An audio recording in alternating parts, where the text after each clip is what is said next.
This is the Say It Can't Gamer, and you are live with the MMA-Holes! Mixed Martial A-Holes! MMA-Holes, MMA-Holes, MMA-Holes, MMA-Holes, MMA-Holes. You like to be a mixed martial A-hole. MMA-Holes, MMA-Holes, MMA-Holes, MMA-Holes, MMA-Holes. No way. From the Queen Studios of New York. Hi, I'm Mystic Monos.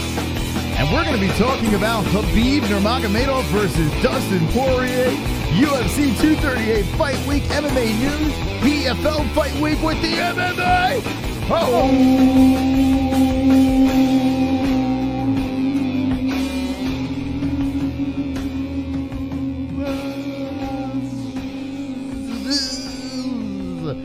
Oh, I got to turn my soundboard on. How's everyone tonight? Jesse, how are you? Wonderful. All right. By the way, I forgot. Triton Fights Fight Week 2. This Friday, big.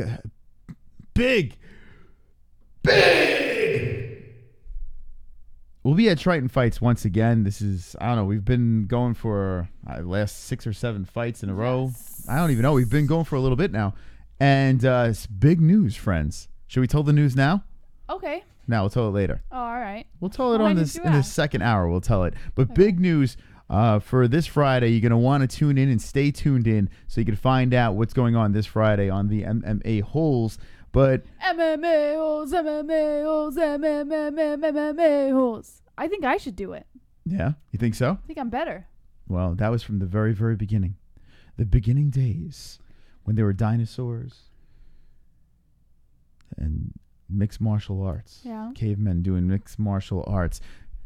Khabib Nurmagomedov versus Dustin Poirier. DP versus Khabib is official. Wonderful. And we are pumped. We've been waiting for a while about this to be finally official. We didn't want any curveballs to come in. We just want to see these belts unified. The fight is official. It's in Abu Dhabi. And the fun thing about Abu Dhabi is, I'm not sure if Nurmal is still there. Is he? Nurmal? You know who Nurmal is? No.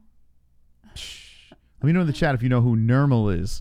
Because Nurmal kept on getting shipped to Abu Dhabi, Jesse. Uh-huh. I bet you didn't know that. Didn't know that. You know who shipped Nurmal to Abu Dhabi? Do I what? Do you know who shipped Nurmal to Abu Dhabi? Who shipped normal to Abu Dhabi? I'll give you a hint. He's orange. Okay. He's got black little stripes on him. Garfield. Thank you very much. Wonderful. Wonderful. All right. So, yeah, Nurmal to Abu Dhabi. Anyway, funny. Oh, Thomas Matthew with a super chat. Nate Diaz is the 155 champ and soon to be 170 champ. The Mexican chin is no joke. He's taking them all down after he beats Pettis. He's going to fuck everyone up at 170, right? Because he is the 155 champ, correct? Well, he slapped Khabib. So, that makes him the champ, no? No.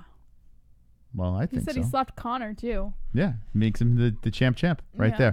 there. So this fight happening, we did a poll on our community section over there, and 973 people voted. 60% say Khabib's winning. 40% say Dustin Poirier. Jesse, are you surprised by these numbers? No, not at all. I'm surprised they're... Actually, you know what? I am surprised. I'm surprised that Khabib's numbers are not higher. Because I'm not trying to underestimate Dustin Poirier. And for those who... That 40% who voted for Dustin Poirier, for whatever reason you voted for him, obviously you think that he has something that it takes to beat Khabib. But I just feel that Khabib is... this guy is a master. And once he gets you to the ground, he suffocates you, So it's shocking to me that it's not a little higher than 60%. Now, Khabib is an undefeated fighter. Khabib is the champion, and Real is donating. You can't stop the Siberian Choo-choo, motherfuckers. Hello, Real. Hello ladies and coons. I dropped 50 tacos on Jimmy Rivera, 50 tacos on the Raptors tonight, 20 on the sexy future champ the Eye. Everyone go to BetDSI and drop some tacos. Use promo code MAHOLE. DIAZ not Mexican. Born in Stockton. No speak. All right, thank you, Real. And yeah, drop him on BetDSI. We have a link in the description with a promo code MMA-Hole for double that money. So hopefully... MMA-Hole. Every time you say MMA-Hole tonight. That's gonna get old real quick. I'm going to sing the theme song. Thank you for singing. So yeah, go to BetDSI. Link in the description with promo code what, Jesse?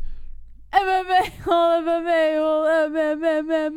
right, that's it. But yeah, there's some interesting odds. Now, Poirier versus Khabib has landed on the BetDSI. And let's see, Poirier's a plus 300 over here. Not steep enough for me, man. Not steep enough. I mean, I guess it kind of makes sense, right? If you look at our poll, 60% versus 40% saying Dustin. So I guess that kind of makes sense. But it's not steep enough for myself to place a wager. Because let's... All right. Who do you have in this? Just right off the bat, the fight's official. Who would you pick? Khabib. Okay. I figured that would be the answer. PBR is coming in with a donation. This is PBR Street Gang. How are all the wonderful, wonderful people today? Well, the answer would be... Wonderful. I mean, right? But thank you for the donation. Look at that. Making the rain on the MMA holes. Yeah, I mean, I think a lot of people would be like, listen, the guy's undefeated, blah, blah, blah. Yeah. Let me do some MMA math, and I know a lot of people don't like MMA math. But when it comes to Khabib, yes, he is 27-0, right? So right there, the guy doesn't lose. Okay, he's fighting a Dustin Poirier who is on some tear. If we go over to Tapology, we go to DP. The guy, ever since he went to 155, besides the Michael Johnson situation, he's looked fantastic. I mean, he is 25-5. That's pretty damn good, you know? And he's fought like some of the best out there.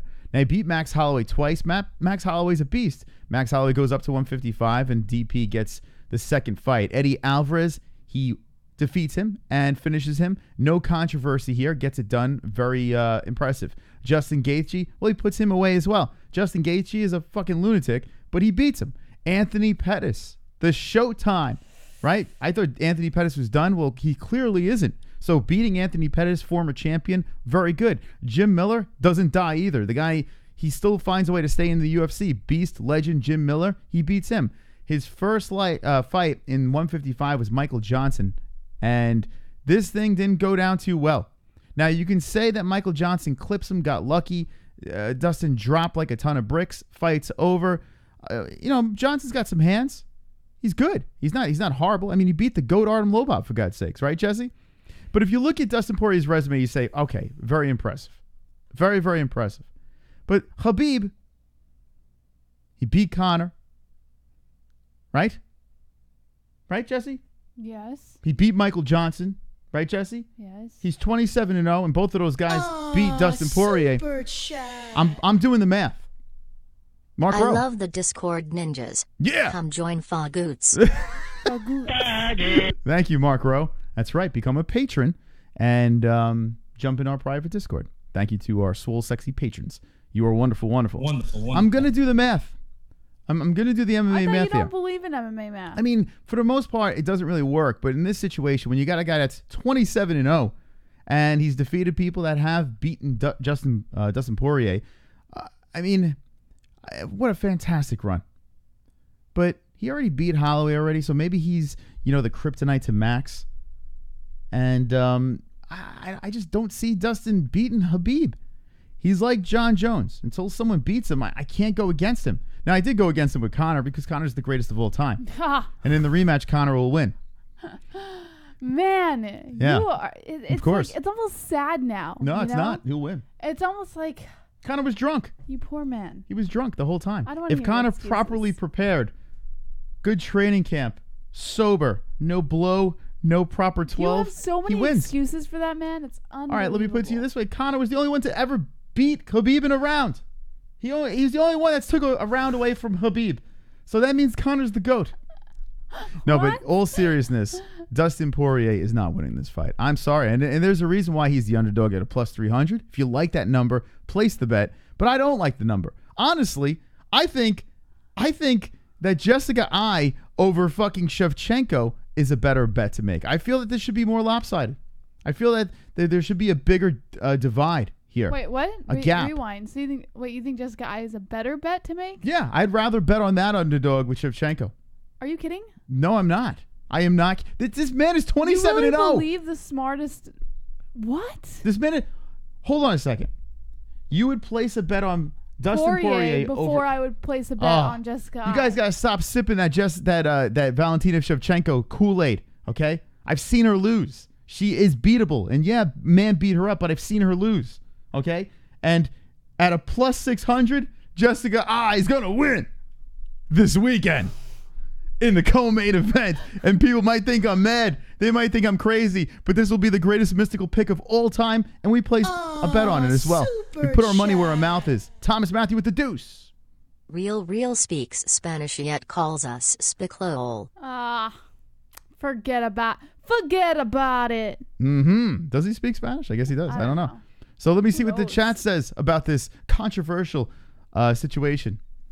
Drug Savage is dropping the eggplant to Staley. Joe Rott says, just does Chris scream out Connor when y'all smashing? Yes. I do. At the end, when he climaxes. Yes. Mike Gagnon says Amanda Barley won that fight. Drug Savage says, flat earth thinking he doesn't run. That's why his cardio sucks. Michael Anzalone says, the MMA-Holes is their PFL fights this Thursday. Yes. And if there is any event, are you reacting to it, Chris and Jesse? Absolutely. Yes. Flat Earth Deacon says, Thomas Matthew, you are catching on. Winky face, Pumpy FM. I say Khabib confidently beat Poirier. Staley02 says, Vlad, are they naked? Thomas Matthew says, haha. Sean Hart, I don't know anymore. Moss. Val says, wonderful, wonderful. Wonderful. Drug Savage says, powerful Vlad. Henry Soul says, real. Did you answer your rollover question? David Flores Jr. says, I heart JBH. All right. Yeah. So, Jessica. Wow, it even went down 1%. Yeah, look at that. The DP now. How many votes? 978 votes. 59% say Khabib. 41 say DP. Now, listen, you can't take anything away from what Dustin Poirier has done. The guy got himself a belt. It may be an interim strap, but he has a belt, right? And it's fun to pick underdogs because if you get that pick, right, the underdog pick, you look like a genius and you throw it in everyone's face. But then if you don't get the pick, then like, well, of course, yeah. And I notice a lot of people in the community do this as well, right? They'll pick every fucking underdog, and then they'll be like, I told you, you didn't read my comment when you were doing your fight reaction, and I picked him. We get that all the time. So the people that constantly pick the underdog and then wait for them to hit and be like, oh my God. Come on, stop it. Now, in this situation, like I said, I'm picking Jessica I. That's a plus 600. That's a pretty ballsy move over there. But when it comes to Khabib versus Poirier, I am not picking Poirier. I am picking Khabib. Now, stop it. Just stop it. But they're very close. They're very close in the poll. So that is interesting. I do find that very interesting over here, JBH. What were you just going to call? You were just going to call me Jay. JBH. Let's get into the news because there's a lot to talk about. The fights this weekend, PFL tomorrow, and some special Triton Fights news. Wonderful. Let's do this. Alrighty, according to MMA Fighting, Khabib Nurmagomedov versus Dustin Poirier is official for UFC 242 in Abu Dhabi, as we have just recently discussed. The UFC announced Tuesday that Nurmagomedov and Poirier will meet in a lightweight title unification bout that will headline 242 in Abu Dhabi on September 7th. A venue is still to be determined. Nurmagomedov will be returning from a 9-month disciplinary suspension for his involvement in the UFC 229 post-fight melee between him and his team and rival Conor McGregor and his team. That incident occurred after Nurmagomedov defeated McGregor by 4th-round submission in what was his first successful defense since becoming the undisputed lightweight champion, UFC 223, last April. Currently holding an interim title is Poirier, who has won his last 5 fights, excluding 1 no contest. The Diamond earned his belt with a unanimous decision win over Max Holloway, the reigning featherweight champion who was moving up to weight to fight Poirier at UFC 236. Shortly after that victory, UFC President Dana White declared that Poirier would be next to challenge Nurmagomedov. UFC 242 will air live on pay-per-view exclusively through ESPN Plus streaming service. Oh, yeah, and it's in Abu Dhabi. More in favor of Dustin Poirier. I mean, you can't stack the cards more in one direction than you're doing right here. Now, Dustin Poirier, Are they gonna have like an armed? Like, are they gonna have a? Why? I mean, this is Abu Dhabi, man. This What is that? What it's do you Khabib. mean? This is Khabib town, man. But they're gonna have to. Gonna attack? They're gonna have to put him in like I don't know. They're gonna have like a stunt double, and they're gonna have a they're gonna have, they can't have him come in the public eye. They have to bring him through a tunnel. This isn't like Conor McGregor with a fight in Ireland. It's not like that. I mean, I think he'll be hold on a fine. second. If Conor McGregor, Ireland, they're all drunks. Half of them even hate Conor over there. They're like, they're fucking. You think they're gonna? I don't you think think Abu so. Dhabi and Ireland, they're just as like what? Yeah. No, listen. You're gonna go over here in Khabib land, and this is gonna be scary for DP. This is gonna be scary. I think Dustin Poirier should beat him and then call them all filthy animals like Colby Covington. What do you think about that? No, I If think Dustin Poirier Poirier gets the win, he goes, that's for all the filthy animals over here. All right, I'm out of here. I think he'll be just fine. No? No. You don't think you should do that? I mean, I think that if Dustin Poirier wins this fight, they're going to light the whole building on fire. Why would they do that? I don't know. I don't know why they would do that. They're going to, the place will burn. The whole place will burn down in flames. That's what I'm thinking. Yeah. So I hope Khabib wins. Just for that reason alone. I think Dustin Poirier should just lay over. I mean, if he's winning the fight in some way, he needs to just hit the mat quick. Right, Jesse? I mean, let's be real here. Yeah. What's the next story? All right. According to the Bleacher Report, Khabib's manager, as we all know is Ali Abdelaziz, says Conor McGregor needs to get on his knees and beg for a rematch. The manager for UFC star Khabib Nurmagomedov has said Conor McGregor needs to beg for a rematch with his client. Nurmagomedov got the better of McGregor when the duo met in October, forcing a submission in the 4th round of their contest. The former dominated the fight for long spells in his defense of the UFC lightweight belt. Next up for the 155-pound champion is a meeting with Dustin Poirier, although when TMZ caught up with the fighter's manager, Ali Abdelaziz, spoke about a possible second showdown with McGregor. Here's what he said. Get maybe 2 or 3 wins, then get on his knees and beg. At the end of the day, UFC doesn't need Conor. We don't need Conor, but Conor needs us right now. Having beaten McGregor and extended his flawless professional record in MMA to 27 wins from 27 fights, the 30-year-old is now one of the hottest properties in the sport. Hold on one second, Jesse. I mean, this is interesting, but I in the chat, Henry Solstice said, and I can't believe this. This is breaking news. Nurmal is a male cat. Okay. I thought Nurmal was really? female. You interrupted the news for that? I always thought Nurmal, all these years of watching Garfield as a kid, and Nurmal getting shipped to Abu Dhabi, he's male? I don't know if this is fake news, but someone please get to the bottom of this. All right, back to the story.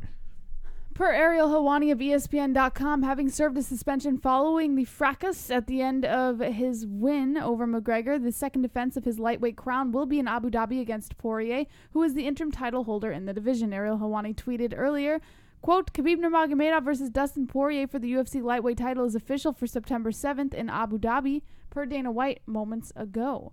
And then Brett Okamoto also tweeted, in addition to UFC 242, Khabib Nurmagomedov has signed a new multi-fight deal with UFC per his manager Ali Abdelaziz. Terms not disclosed, however, Abdelaziz said there is a clause in the contract in the event Khabib ever fights GSP that's apparently already been negotiated. But don't talk about the GSP thing yet. Yeah, I want to know about that. We do have something that story? on it. Yes, we do, sir. So I'm interested in this because So this is just Ali saying that Conor needs to get on his knees and basically beg for a rematch with Khabib because it'll never happen. Like he really needs Khabib. Like he can't just have a dopey fight in boxing or something like that. He's gonna be like, oh please. I mean that worked. Conor played that game already. Like he did that shtick. Come on, Khabib. Well, please. Ali is saying that they don't need Conor and the UFC doesn't need Conor, but Conor needs them. Well, in this situation, it's a lot different now. Right, with ESPN and the pay-per-view buys and whatever the hell, these superstar fighters aren't getting the money that they were getting before. So yeah, it's a lot different. And Khabib is a huge draw, with or without Conor. Khabib is a massive draw. We've seen it with our numbers over here. When he fights, he brings an audience. Right. So he doesn't need Conor. It's just if you put them together in a fight, I mean, you have the biggest ratings ever, already. And could you imagine if it was like some sort of rematch down the road? The stars have to line up, Conor has to get back in there and fucking win, and Khabib's got to, hold on to that belt. Or if Khabib takes an L and Conor wins against a lower opponent or something like that, you could put that together. But right now, we got to just take Conor and push him aside. You know, it just doesn't fit their formula now, the UFC. I'm sure they'd love him back, but it doesn't fit their formula. They really don't need him. And he's talking about boxing again. So we got the fight. Finally, the stars have lined up. Everyone that's been complaining for the longest time should be happy now, right? Because rankings mean something. Belts are being unified. If they can put that Usman versus Covington fight together, everything will be fine, right? So this is the road we're going. Let's see some good fights now. Speaking of good fights, this weekend we have some fantastic fights over here. And here it is. The main event of the evening, Cejudo versus Moraes, has grown on me. Very much so. I'm actually really interested in this. And I can't make a pick yet. I've gotten swayed. I was going Moraes, and now I'm pulling over to the Cejudo. I'm drinking the Cejudo Kool-Aid over here. I love it. I love this fight. I think it's going to be a lot of fun at the top of the card. Hold on a second. The co-main event with the ladies. I'm very interested in the co-main because we put money on it. When you place a bet, you know, it makes things a lot more interesting. Valentina Shevchenko is a heavy favorite, rightfully so, over Jessica I. Jessica I is a plus 600. So Mystical and JPH have some money on this shit. So right off the bat, I'm into this. The only thing that kind of sucks, Tony Ferguson versus Cerrone, and I was listening to Cerrone's interview after those open workouts. He didn't work out.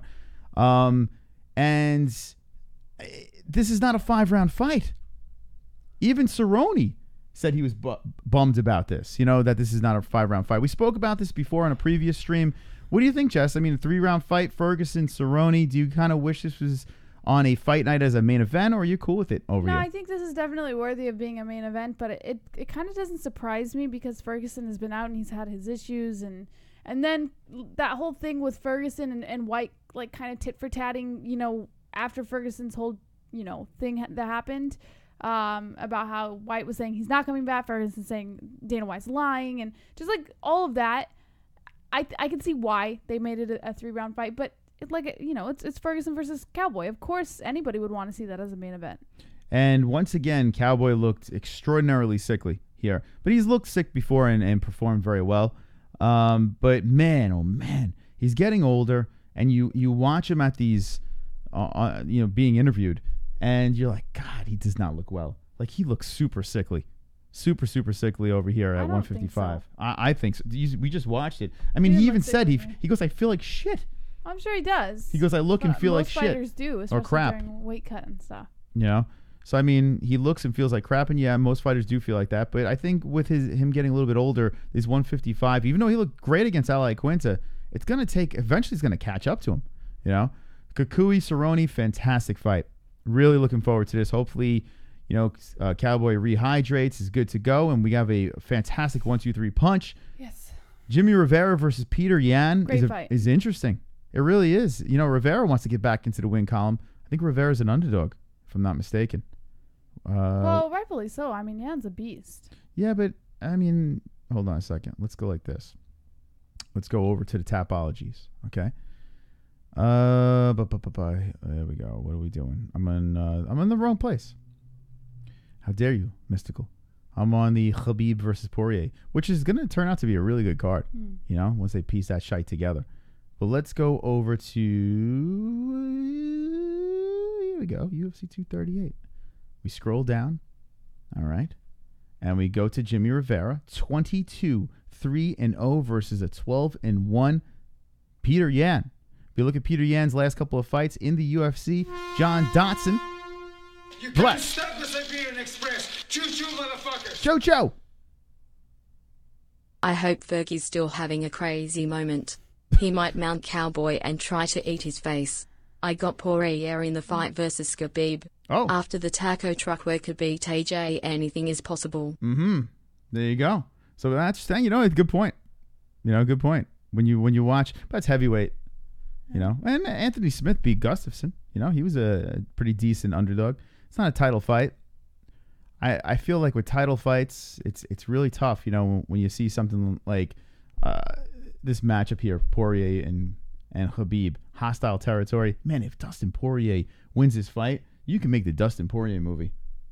You really could. Because if you think about Poirier's career, I mean, the guy, he's been through all these ups and downs. His story with his wife, you know his story with his wife? I don't. His wife has been with him through the very beginning, his first ever fight.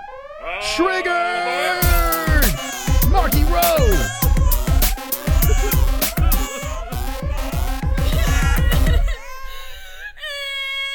Haven't heard this in a while.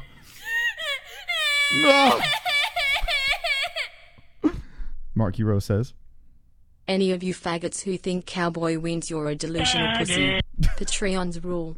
We have celebrities in the chat and links galore. That's right. If you're not a Patreon, quite frankly, fuck off. Oh, Fuko Friday. Thank you, Marky Rowe. He's right. Only the patrons are wonderful. No, everyone's wonderful.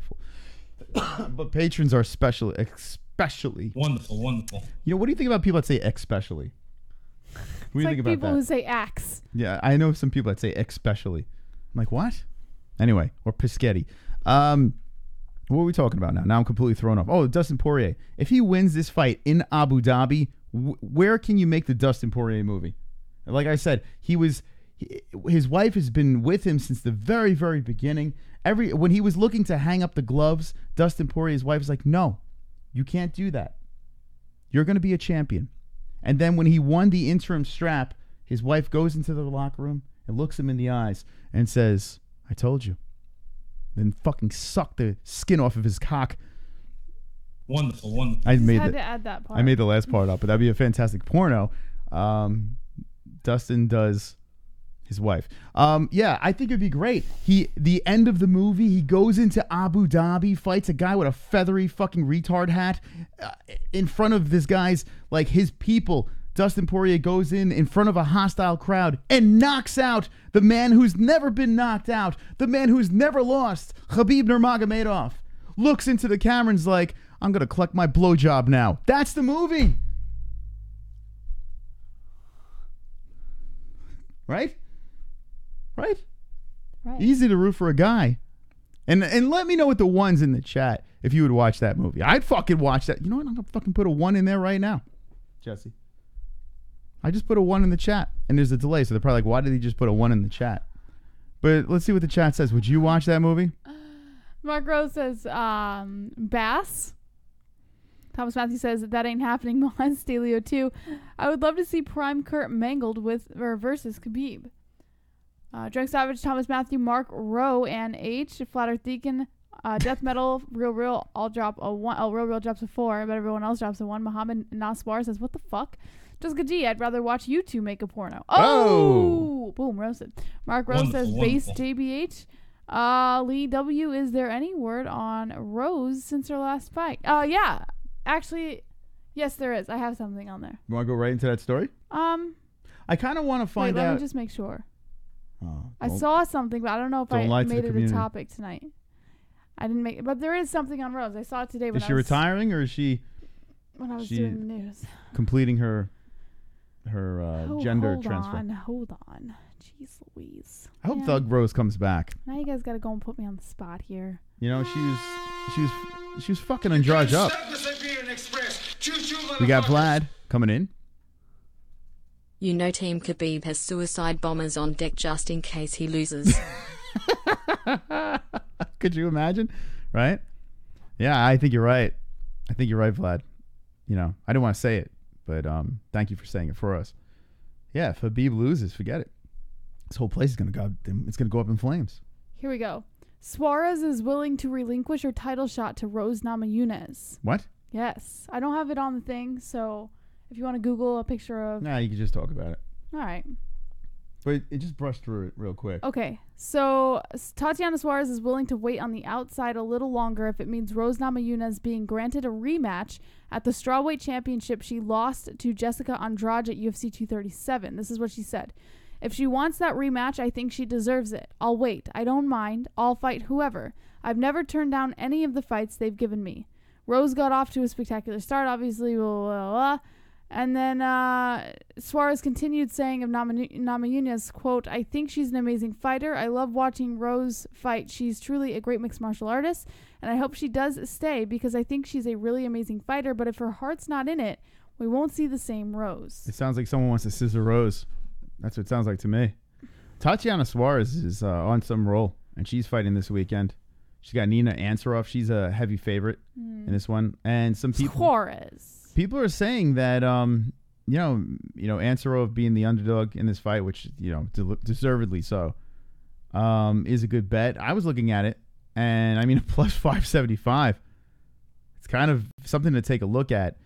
I don't know. I feel Suarez is just too good. Well, Ansaroff's on a good little run of her own. She's on a 4-fight win streak. Yeah, well, I mean, she shocked me. She beat Claudia Gadelha, and I was shocked. I think Claudia she wasn't in that one. I really do. I think she hasn't really been in her last couple fights. Yeah, I don't know. But Ronda Marcos, she won that one. She's tough, Ronda. She's not fantastic. I mean, Angela Hill is a boom.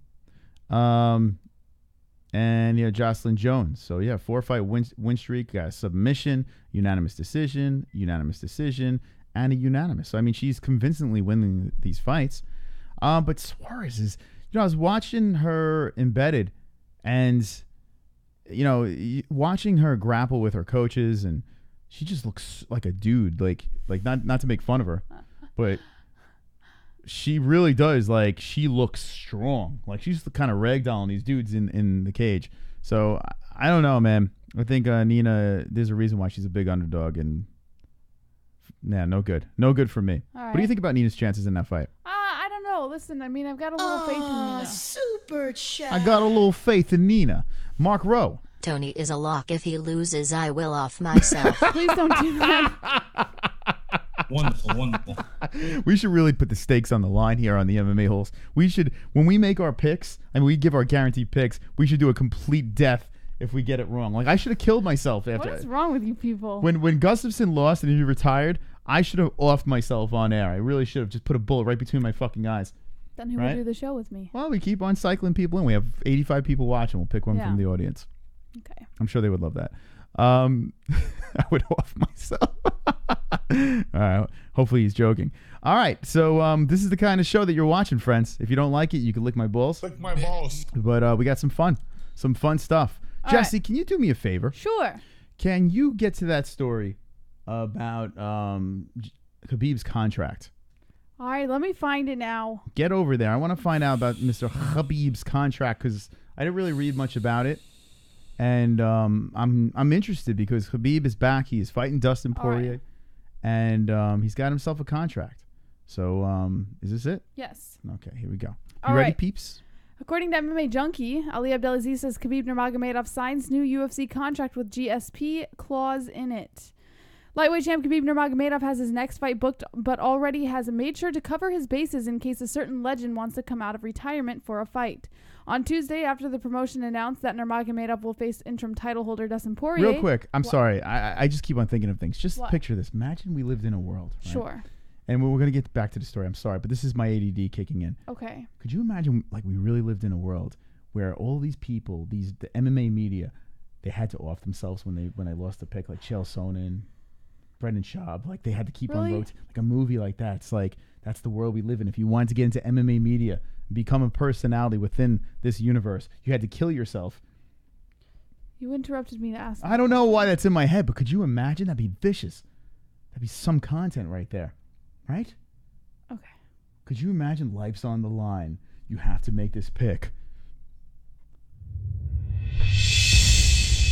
This weekend, Henry Cejudo is fighting Marlon Moraes as Jesse squirms away from me.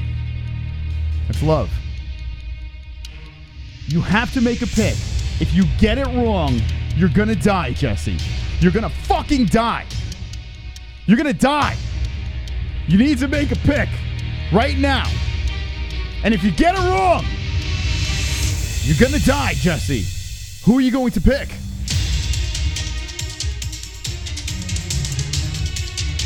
Don't die on us. Who do you pick? Who? I don't know. What? It's a terrible movie. Could you imagine, though? The stakes on the line. Couldn't imagine, Moss. This weekend, Jessie can die if she doesn't get her pick right. You don't like this bit, huh? You're not having fun with this. I think it's hilarious. Okay. It's either helping you out, what you should pick, and I guess we're going to move on. Look, they want you to pick Marlon. They want you to live or die. I don't know. You really played along with that one. Thanks. Well, I don't know. I don't have a pick. All right. I'm not going to tell you someone if I don't know yet. All right.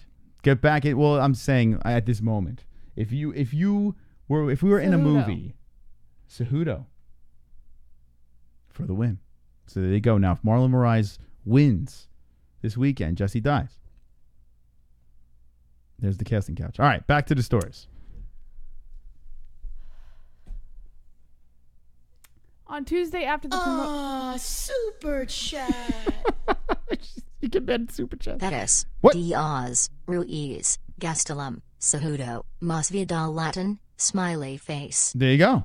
That's Thomas Matthew saying Pettis, Diaz, Ruiz, Gastelum, Cejudo, Masvidal, and this is Latin. Wonderful, wonderful. Thank you, Thomas Matthew. All right, here we go. Khabib's contract. On Tuesday, after the promotion announced that Nurmagomedov will face interim title holder Dustin Poirier at UFC 242, Ali Abdelaziz told ESPN's Brett Okamoto that the booking came with a new UFC contract. While terms were not disclosed, Abdelaziz said that the deal includes a clause in case Nurmagomedov fights former two-division champ GSP. What that entails is unclear, but it likely means financial terms surrounding a potential Nurmagomedov versus GSP super fight could be renegotiated. GSP retired earlier this year, but not before trying to negotiate a fight with Nurmagomedov. UFC President Dana White, however, wasn't keen on the idea. Nurmagomedov, who originally called for GSP fight after UFC 223 in April, tried to get GSP to reconsider when he offered him a fight at lightweight for 165-pound catchweight later this year, but GSP followed through with his retirement. He said, quote, "It takes 3 people to make a fight and 2 fighters and the organization." This is what GSP said at his retirement. He also said, "And it didn't happen. I wish Khabib the best of luck. I'm a big fan. I think he's the best fighter right now, and I look forward to seeing his next fight." All right, so that story basically gave us nothing. So what's the contract now? Well, so they didn't disclose what was in the clause. They just said there is a clause for financial deals should there be a fight negotiated between Khabib and GSP. Wow. All right, so then that doesn't mean shit. So, I mean, I guess if GSP decides to come back, Khabib has... Like, I thought it would be something in the contract. Hey, if GSP wants to fight again, it has to be Khabib. No, I think it's just if they were to be able to bring GSP back, that... Start negotiating? Yeah, Khabib already is negotiating the financial aspect of how that fight would go. All right, so that's kind of bullshit. I thought it was something more juicy that can say, okay, if he beats Poirier, there might be some super fight to bring GSP out of retirement. You know, in the clause, he has exclusive. Who knows? Well, that's not that. All right, but at least how many fights is Khabib locked in for? That's a good question. I don't know. We need to find out the deals of this contract. It fascinates me. Super chat. Angel. That Taurus attitude. I love it. I am a Taurus too. Yeah. I mean, it's every once in a while you try to get I don't have a an silly attitude. bit. It's not an attitude. She's just confused. Just like most of the audience. No? You don't like to role play? Actually. No. Well, sometimes humor it's hit or miss. Usually it's a miss when I throw it in Jesse's direction. All right, let's talk about Anthony Smith, who got that big win over Alexander Gustafsson. Thank you for the donations. All right. According to BJPen.com, Anthony Smith, to rivals Luke Rockhold and Corey Anderson, says, "Earn it." Last weekend, Anthony Smith established himself as one of the top contenders in the light heavyweight division by defeating Alexander Gustafsson, something only a few truly elite fighters have done before. Ahead of this victory over Gustafsson, Anthony Smith exchanged quite a bit of trash talk with former UFC middleweight champ Luke Rockhold, who is set to debut in the light heavyweight division when he fights Jan Blachowicz at UFC 239 in April. Having defeated Gustafsson, Smith believes he's now moved past Rockhold and that the former middleweight champ will have to earn the opportunity to fight him. He said, quote, "It's the same thing with Luke Rockhold. You want to talk all this shit, now you've got to do your job. You've got to earn it. I don't owe you shit. Now you've got to come to me, and you've got to do something to deserve it. That's a good position to be in." In the wake of his win over Gustafsson, Smith has also been called out by established light heavyweight contender Corey Anderson. He had similar words for this rival, saying, quote, "Corey Anderson's already on Twitter and Instagram talking shit. Come on, dude, what's wrong with you? Do something to earn it. I fought 5 times since you fought once. What are we doing here? At this point, it's really easy. Do something to deserve it, bitch. I'm sick of these guys talking shit." He's right. He's right.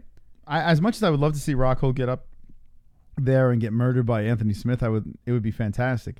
Now, I guess you can play that whole game of, Rockhold was a champ, and then he lost his belt, so he's still one of the top guys at middleweight.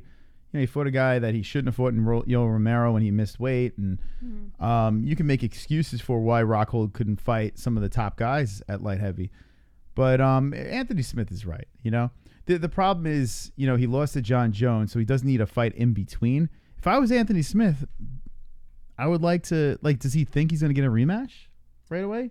For who? Against John Jones? No, he said that he had never been the same since his last loss to Jones. Yeah. And I think there's a part of him that does want to prove that he can win over John Jones. Yeah, I'm assuming that's what he thinks. Oh, okay. But he's not in a rush to get the rematch with him. Yeah. I mean, if I was Anthony Smith, I would take a Luke Rockhold fight, test that glass chin of his, right?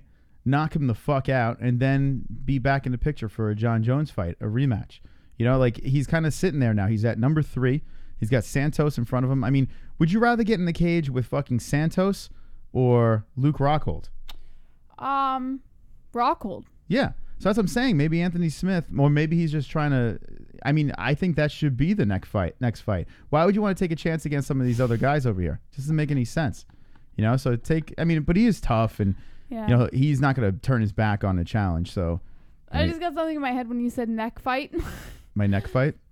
When you said in the neck fight, and then you were, you fixed what you said, and you said next fight. Yeah. But when you said neck fight, I got this image of fighters fighting with their necks. Like giraffes. Now that's funny, right? That's. Oh my god. There you go. Jesse doesn't like my bit about killing ourselves when we make picks, but giraffe fights. Now we're talking. All right, here we go. Whatever works. All right. Are you guys? Was it Voering Tyson Fury's fight? When is this fight? Can you look that up? For which one? Tyson Fury. I wasn't. You were reading the comment, not me. Yeah. Okay. What we just talking about? Let's see. He has a fight coming up. I got it. If I only had a brain. Versus Tom Schwartz. When is that date? June 15th. So, and Eric Rosa says Friday. So June 15th is Saturday. Oh no, it's next. Oh, we're not going to be here. Nope. We will not be here next Saturday. We will be at a wedding dancing. At a wedding, yeah. We'll be fucking dancing. But you know what? I mean, go Tyson Fury. Go Tyson Fury. Get the win.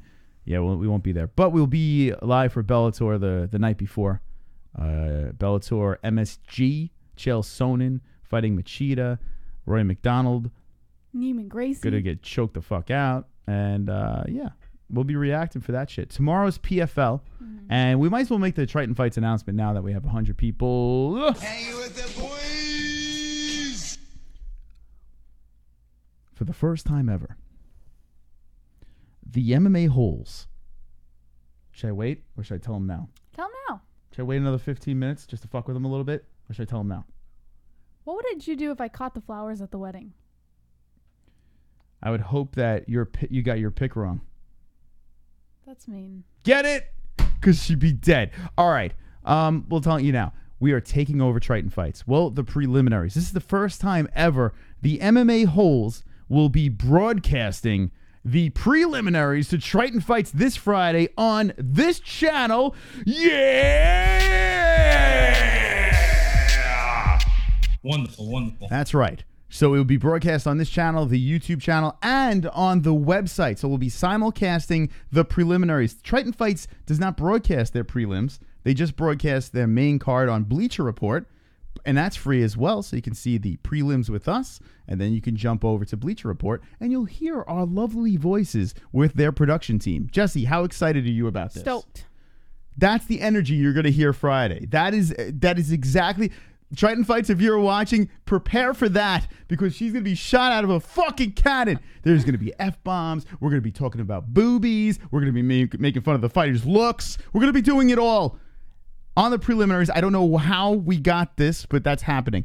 So, yes, we will be doing that. Are you ready, Jesse? I'm so ready. The question is Triton Fights ready? Nobody's ever ready for us. So, this Friday, make sure if you're not subscribed, give us a sub. Check it out. Or on the MMAHoles.com. We'll be streaming over there as well. And it's wonderful, wonderful. Wonderful, wonderful. That's right. All right, PFL's tomorrow night. We'll be reacting to that as well. What is the next story in the news? Is Jesse's huffing and puffing. What's going on? What's the huffing and puffing? You all right, kiddo? Tired?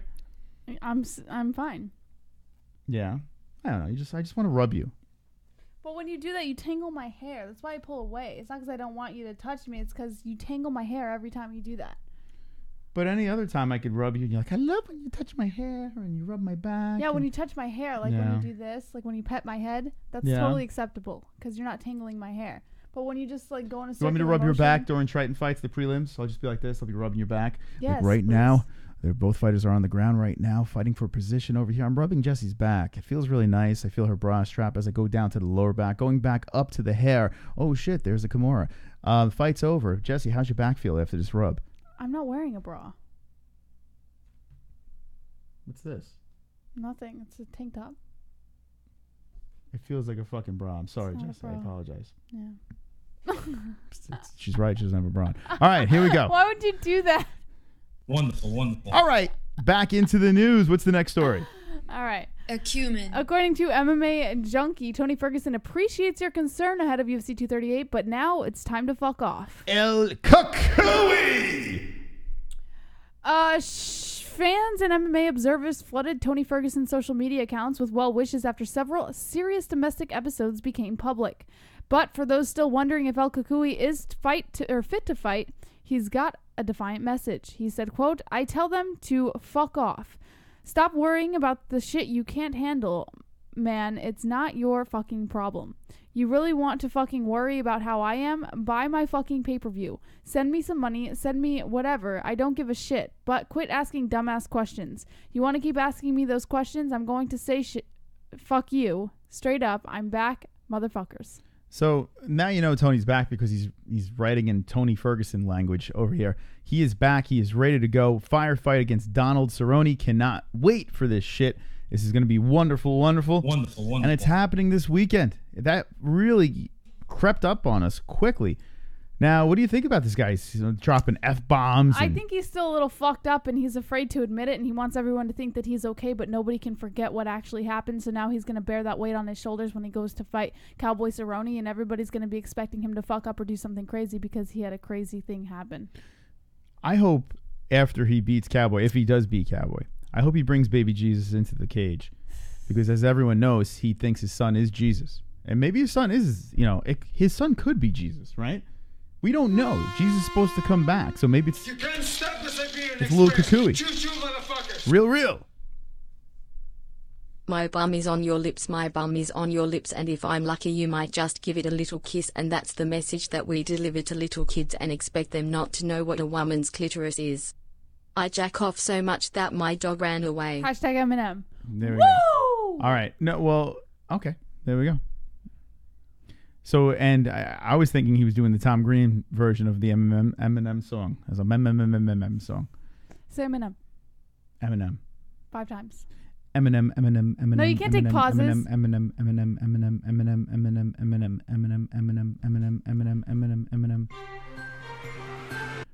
Thank you. All right, Jesse, let's get into one of our sponsors here because we have big fights this weekend. We have money on the plus 600 Jessica I over Shevchenko. We don't give a fuck. We are not scared of the odds. And we need a place to bet. And where do we place it, Jesse? BetDSI. Just because you're not in Vegas doesn't mean you can't bet on MMA and UFC. BetDSI offers online wagering and has been paying winners for 20 years. Use the link in the description with promo code MMA-Hole, all one word, and get up to 100% bonus match as well as $25 as a welcome bonus today. BetDSI also offers betting options for everything, including NFL, NCAA, football, NBA, NHL, UFC, and all the major sports, politics, reality TV, esports, virtually everything. We play there ourselves and recommend BetDSI if you want to add some excitement to the fights or any other sports you are watching. Once again, go to BetDSI with the link in the description using promo code MMA-Hole, all one word, and get this limited time 100% bonus offer as well as $25 welcome bonus today to make some extra cash on the sports you know and love. Yeah. It's only a game until you bet it at BetDSI. Yeah. Wonderful, wonderful. That's right. BetDSI is wonderful, wonderful. And that is where we are placing our bets over here. We can't lose. We can't lose. So we just put some money on the Jessica I. We're just going to keep the party going. Answeroff is a plus 575. A lot of bets to make this weekend, so check it out. Link in the description, and it is wonderful. Wonderful. Yeah. Jesse, we got 49 likes. One more. 51 likes. Let's clench the fists in the air and beat the shit out of things.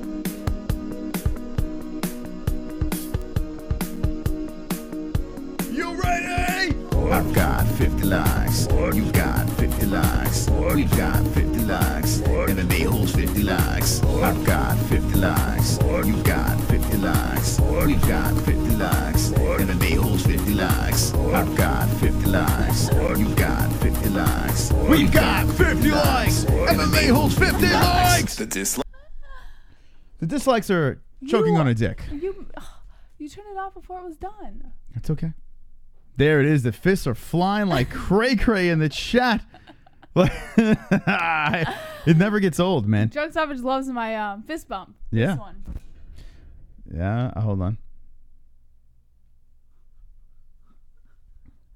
You know, for those of you who think Jessie might be special, you're right. The answer is yes. She is very special. She's a special human being. All right, Jessie, let's see what else we have in the news. All right. According to MMAnews.com, Justin Gaethje tells pussy Conor McGregor to fight or get the fuck out. Justin Gaethje continues his attempt to goad Conor McGregor into a lightweight clash. Gaethje was last seen in action back in March. He took on Edson Barboza in the main event of UFC Philadelphia. The highlights scored a first-round knockout victory. Gaethje has back-to-back KO finishes and has walked out of every one of his UFC fights with at least one bonus. Justin Gaethje sends a message to Conor McGregor. Gaethje wasn't too fond of hearing UFC President Dana White say that a rematch between McGregor and lightweight champ Khabib Nurmagomedov is absolutely a possibility. Gaethje took to his Twitter account to blast McGregor. Oh. Conor McGregor, in a tweet, said, "Boxing is great. I am going to relish another go. I challenge Juan Manuel Mayweather to a rematch under the tutelage of my old club. We'll see then, mate." And then Justin Gaethje responded with, "Do it the right way, pussy. Stop shitting on the integrity of the sport. You want Team Khabib again, you fight me, or the winner of Cowboy and Ferguson, or get the fuck out of here and enjoy all that money." Mm-hmm. McGregor hasn't competed since his October 2018 submission loss to Nurmagomedov. The notorious one has been expressing his desire to return. White said he's waiting on the result of Tony Ferguson versus Donald Cerrone and Nurmagomedov versus Poirier before a decision is made on McGregor's next move. So that's the next move. He's worrying about that. Yeah, Gaethje's in limbo, man. I kind of feel bad for the guy. It kind of sucks, yeah. I'm not going to lie. And plus, I think Gaethje and Conor would kind of be a good fight to watch. It'd kind of be entertaining. Gaethje fighting my fucking neighbor would be fun to watch. There's not like a matchup where Gaethje fights someone you'd be like, I don't want to see that. Yeah. Like, has anyone ever said, I don't want to see that fight when Gaethje's paired up against them? You know, he's one of those guys that you don't care. There's certain fighters that you can look at and be like, yeah, I'm down. Like Poirier's turning into that, man. The guy brings it. I got to give it to him. You know, for some reason, there's no juice behind his fights. I don't know why. And you look at what he's done. You know, and the Max Holloway fight was great. Maybe it's his demeanor. I don't know what it is. He's just a polite guy, a nice guy, a family man. And there's no juice to it. But like Tony Ferguson, you got juice to it. McGregor, you got juice. Cerrone, you got juice. Gaethje, you got juice. Quincy, you got juice. Barboza's a little subtle. But, you know, like, I don't get that from Poirier. You know, he's just a damn good fighter. That's what I get from Dustin Poirier. But Gaethje's sitting at number 5 right now. It would make sense, right? He's rising up. Conor needs a win. He's at number 3. Why the fuck not? I just think he's going to get lost in the shuffle. I really do. Unfortunately, it sucks. Gaethje's in limbo, or he's in a limo. Wonderful. He's Or in a both. limo. He's Who's in next? limbo in a limo. I don't think Conor's going to be like, oh, okay, I'm going to jump in there with Gaethje. It's just, I mean, Gaethje lost to Poirier. He lost to Alvarez. You know, Conor beat both of those guys. So Conor could be like, well, I'll just go in here and smash Gaethje. But I don't think it's that easy right now. You know, where Conor's mind is and Gaethje's going up. I still would pick Conor in this fight, but I would. No. Well, I mean, MMA math.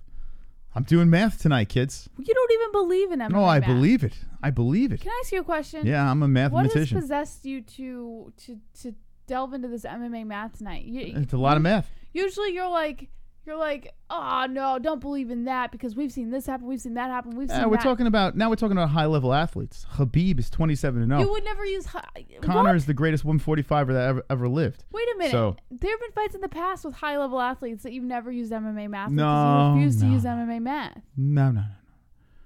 In lower level fighters, then it doesn't make any sense. It's like a coin flip. But when you talk about the upper echelon of the UFC, I use the math. I use it well. But Gaethje is kind of screwed here. It kind of sucks. Like what? I mean, the only option is McGregor. But I don't see McGregor coming back and fighting him. I don't see it. It would be fucking fire. Who do you think Gaethje's going to fight next? Who would you say if you had to guess? Oh, man. I think they're going to, for money reasons, they're going to put the winner of Khabib versus Poirier against Conor, and perhaps the winner of Wait. Ferguson. What? I'm sorry. You said if Poirier beats Khabib? No, whoever the winner is. I think if Khabib beats Poirier, they're going to put Conor against Khabib, and then they're going to put Gaethje against the winner of Ferguson Cowboy. He don't deserve that. Wait, hold on. I'm sorry. He's number 5. What do you mean he doesn't deserve No, that? Conor doesn't deserve to fight for a belt. No, I'm not. Oh, you said if whoever loses? We've seen Conor have fights that he hasn't deserved in the past. That's not happening. I'm saying for money reasons and for business reasons, if I were to look at this as the UFC, I would say if Khabib wins, put Conor against Khabib for a rematch because that's going to get high ratings, and then give Gaethje the winner of Ferguson versus Cowboy. You got to get Conor a win. You got to get Conor a win in the cage before he gets a title shot. I just think that's going to happen. Yeah, well, I mean, that's ridiculous. That would be absolutely ridiculous. And as much as I love Conor, right? I'm a Conor guy. That is completely ass crack. If that happens, I'd be fucking pissed. I would be pissed. I want to see Conor come back and beat someone. So maybe he comes back and fights Gaethje. So you're saying it's not impossible that it happens? I mean, anything's possible with him, but that'd be ridiculous. That would be so stupid. It wouldn't make sense. Well, to the UFC it would. Yeah, for money reasons it would. But now you're back into the whole... They haven't been paying attention to rankings as of late, and they don't do what's fair for fighters. You already know that. You know what? I'm going to go like this. That's not happening. I think it's going to happen. Nope. And then if Poirier wins, then that's a whole other thing. I don't think that Conor's going to... I think that they might give Conor the winner of Ferguson Cowboy if Poirier wins, which leaves Gaethje up in the air, so I have no idea what's going to happen with Gaethje. Yeah, I see that more. I see Conor versus the winner of Poirier Cowboy. He could fight the winner or loser from that. But then what happens with Gaethje? Gaethje's lost in the mix, man. So say if Conor fights the winner of Poirier, Cowboy. Like Quinta, he'd be moving down. It wouldn't be No, that's not happening. That's not happening. I think what's going to happen is this. I think the winner of Ferguson versus Cerrone, they're fighting for the McGregor sweepstakes. That's what I think's happening. I think Tony versus Donald, whoever wins fights for McGregor's the red panty day. Then I think Gaethje probably gets the loser of that. That's what I'm going to go with. Okay. So Gaethje, you're going to have to wait. Listen, you have to wait your turn. Anything's possible. That kind of makes more sense. Now that I'm thinking about it a little bit. And then let that all play out, and then, Khabib doesn't, it's not like he's going to stay very active, right? So if he wins, and now you have Poirier, whoever loses that fight, you got some a million matchups you can make, and things could level out a little bit. But that's what I'm going to go with. Let's see what the chat says. And he says, Jesse is right. UFC is all about money and no rankings. Brian Rogers says, time to take a shit first one in 2 weeks. Oh, that's healthy. Lee says, yes, agree. Trevor Poole to Dave. Flatter Deacon says, flush BR. Jessica G says, Trevor Poole could happen. You never know. Kainoda says, Conor is going to get KO'd by D. Devlin. She's getting ready to drop him and take 93% of his money. I tell you, it's amazing that they're still together. Like, I don't know if it's a business move and what now, but they got, 2 kids, and they're not married. Like, D. Devlin, it's clear that she likes her shopping. She likes her stuff. We saw it on that Embedded once. Like, she loves stuff. So if he keeps her happy with stuff, what has she got to complain about for anything that he does? What else they say in the chat? White Neff says, if Dustin Poirier wins, Khabib is going to get a rematch. Guarantee that. Kamar Lewis says, Conor should win 2 more fights. Drunk Savage, we talking about MMA, right? Post Reloaded says, always wipe from front to back. That's right. Muay Thai 23 says, guys, I'm racist. We know. Beautiful. David Flores says, I've been around. The notifications aren't going through. I've missed all kinds of shows, both MMA and not the MMA-Holes at Jessica G. Jew who swings snakes says, who hasn't shit in 2 weeks? I'm usually that person, but I've been okay lately. So thank you for asking if my bowels are regular. They're better. thank you for your concern. What about you, Jesse? How are your bowels? Well, my bowels are pretty regular, so Okay. thanks for asking. Can I notice? Jessie has her breakfast in the morning. This is what happens. She has her Let's breakfast. just tell them my routine. She has breakfast in the morning Yeah. in skimpy panties, which is very nice, and a little tank top. It's cute, no bra. Fantastic. Juvenile Johnny. Poor Justin Gay Cheese. Love you guys. We love you. Thank you. Yeah, Gates is kind of fucked here. He's got to play the waiting game as well. That's what I'm going to go with, unless he takes a fighter underneath him, which he shouldn't. Thank you, Juvenile, with the 299. So Jessie gets up. She has a nice little outfit on. She puts together breakfast. She sits there. After she consumes the breakfast, she goes inside and she puts herself a coffee together. Yes. Yeah, that's what I'm talking about. Coffee. Right? So she takes the coffee. Boom, roasted. Boom, roasted. They don't want to hear the story. You suck. Boom, roasted. Oh, what's up? Chaos Covington. Rumor has it virgins lose their virginity in the Discord by becoming a Patreon. It's true. Oh, shit, that's If you want right. to lose your virginity, become a patron. Guaranteed sex. Guaranteed. If you're not a patron, what the fuck you waiting for? You could do it as low as $2 a month and you're supporting the greatest show on YouTube. What are you waiting for? Link in the description. Jump in our private Discord. And shout out to those motherfuckers. You're wonderful, wonderful. Wonderful. After she drinks her coffee, she stands up and she looks at me and she has a conversation with me. She doesn't want to have this conversation because she has to take a shit. And I'm talking to her and I'm like, you got to take a shit, don't you? And then she puts the coffee cup down. She walks over to the bathroom, puts on Alexa on every single room over there so I don't hear takes the poo, comes out, and everything's good. That's every morning. Right?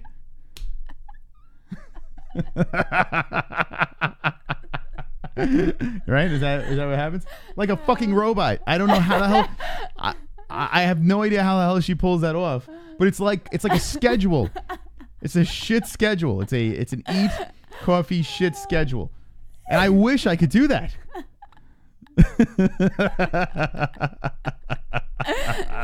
Oh my god. Jeff Cloud. Wait, you don't go on an MMA channel and hear this stuff? Super chat. What's wrong with you?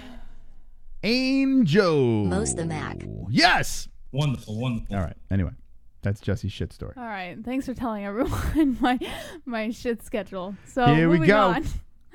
So according to MMA fighting, Petr Yan eyes a 2019 title shot and says there's nothing special about Henry Cejudo or Marlon Moraes. Petr Yan will look to make it 5 wins inside a year under the UFC banner when he takes on Jimmy Rivera at UFC 238 this weekend. If he is successful, No Mercy believes he will have proven that he is capable of taking on the winner of the main event Bantamweight title fight between Henry Cejudo and Marlon Moraes. Jan's meeting with Rivera is not only high-profile bantamweight clash on the card, as Pedro Munoz and Aljamain Sterling are booked to face off in the event's undercard.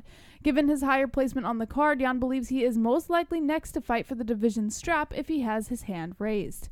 The Russian didn't seem too keen on the idea of the winners of his and Rivera's clash meeting the winner of Munoz and Sterling, insisting he would prefer to take a title shot as soon as possible. As far as Yan is concerned, he's ready to step up and fight for UFC gold. He also highlighted that he has been preparing for the UFC fights like an amateur so far and would expect a considerable step up in performance if he was to have a more structured camp ahead of a title shot.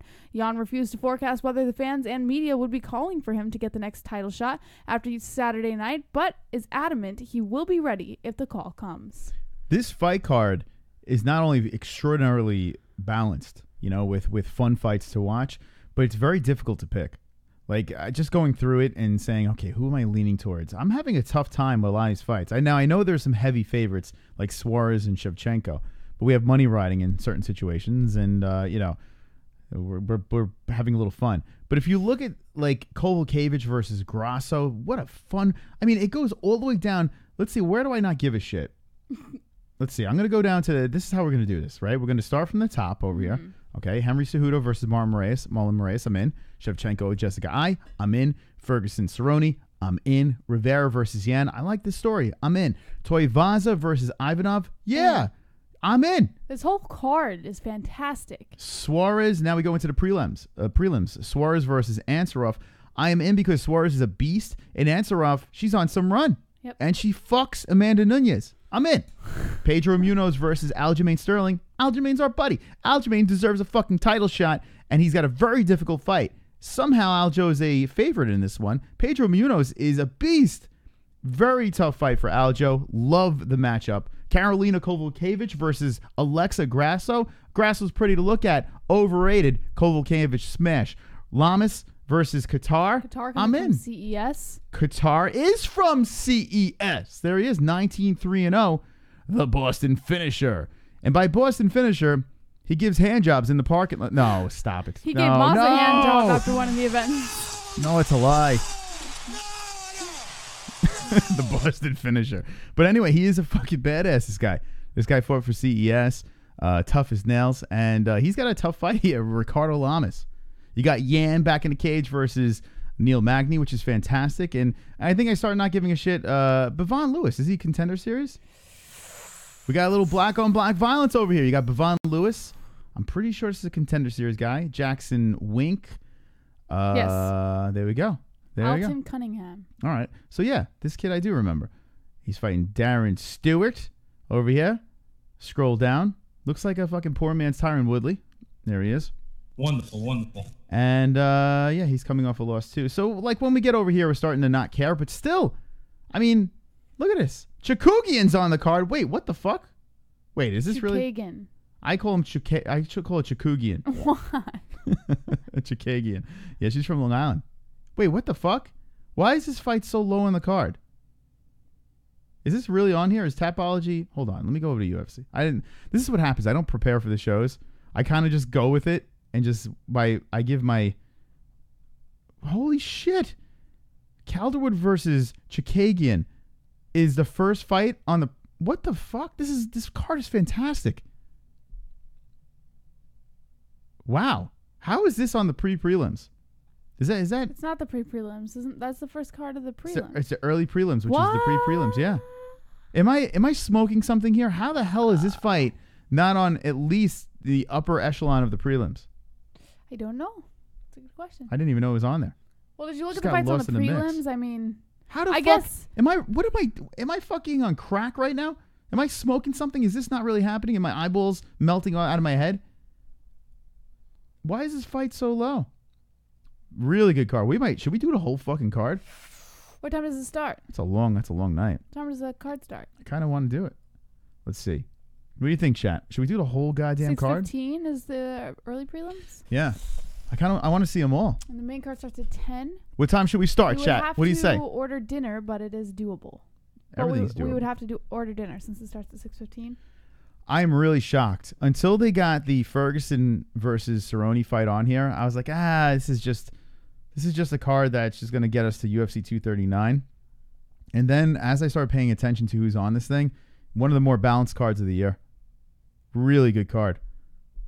Love it. It's kind of like you're not going to get a break. It's just going to go from fight into fight into fight that you're just going to be like, I kind of want to see this one. I kind of want to see that one. I'm excited to see all these fights. There's no shit break fight. Well, you only shit in the morning. You're not supposed to shit at night. You and Jesse should do the entire card. That would be cool. Prelims and main entire thing. Chikugian, it has I'm a down to man's do the jawline. entire card.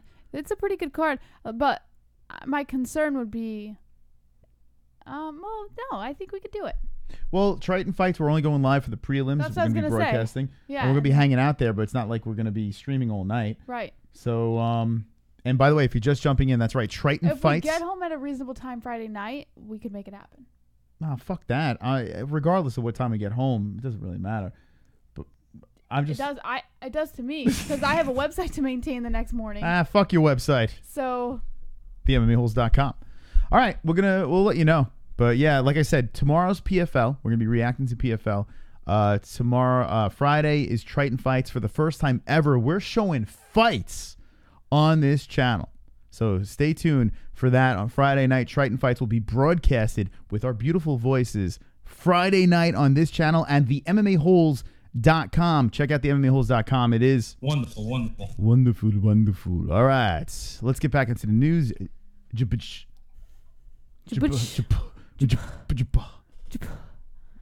According to the Bleacher Report, UFC 238 victory will validate Henry Cejudo's elite status. Wait, hold on a second. Is this the guy with the gold medal? Oh yeah, this is the guy with the gold medal. By the way, shout out to Will Harris. He did a Anatomy of a Fighter Yeah, on Henry, and it was actually pretty good. it's fantastical. This is how you know he's good. he caught Henry at a tolerable state, I should say. Henry Cejudo, watching him on this thing, I didn't hate him. Watching his media scrum, he was obnoxious and intolerable. All shtick. And then watching him on Embedded, the same thing. Hamming up the shtick, that weird, retarded, bizarre Henry Cejudo shtick. But on Anatomy of a Fighter, I bet Will Harris told him, just be real, bro. He's like, listen, I'm a big black guy. You're 2 feet tall. I will smash you if you act like an asshole. Is that what he said? Maybe. Will, is that what you said? You watching? Is that what you said? How'd you tame Henry Cejudo? Because I was like, am I watching the same fucking guy? Do you know what I'm talking about in the chat? Did you see this? It was a tolerable Henry Cejudo. Anyway. All right. Henry Cejudo, the UFC's reigning flyweight champion, will attempt to become the latest 2-division champion on Saturday when he meets Marlon Moraes for the vacant bantamweight strap. Yet, it is not just the title that is enticing Cejudo, it's also the status as one of the greatest living fighters that awaits him with a win. There is little doubt the former Olympic gold medalist and number 4 ranked pound-for-pound fighter is at the top of his game, but his legacy is still a work in progress. Cejudo's transition and progression in mixed martial arts was steady and quick. He won 6 fights to earn a spot on the UFC roster, and another 4 wins got him the title shot against Demetrius Johnson. His first shot at gold didn't go his way, though, and his opponent finished him inside the first round. The path back up the ranks got off at a rocky start with a split decision over Joseph Benavidez. Cejudo was able to dominate like he had been used to.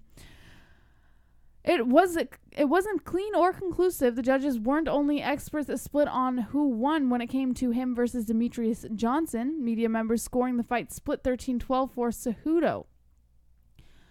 So basically, after all of this, will Henry Cejudo make that elite status, not just be a title holder, but have that elite status as a UFC fighter?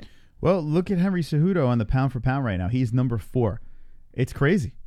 It really is crazy. He beat Mighty Mouse, for God's sakes. Even though he lost the first time and he lost pretty quick, his second performance was fantastic. It really was. It was fantastic.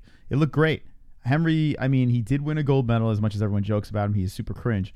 But if you look at what he's done, here's the reason why he's number 4. He only has Khabib, Jones, and Cormier on top of him.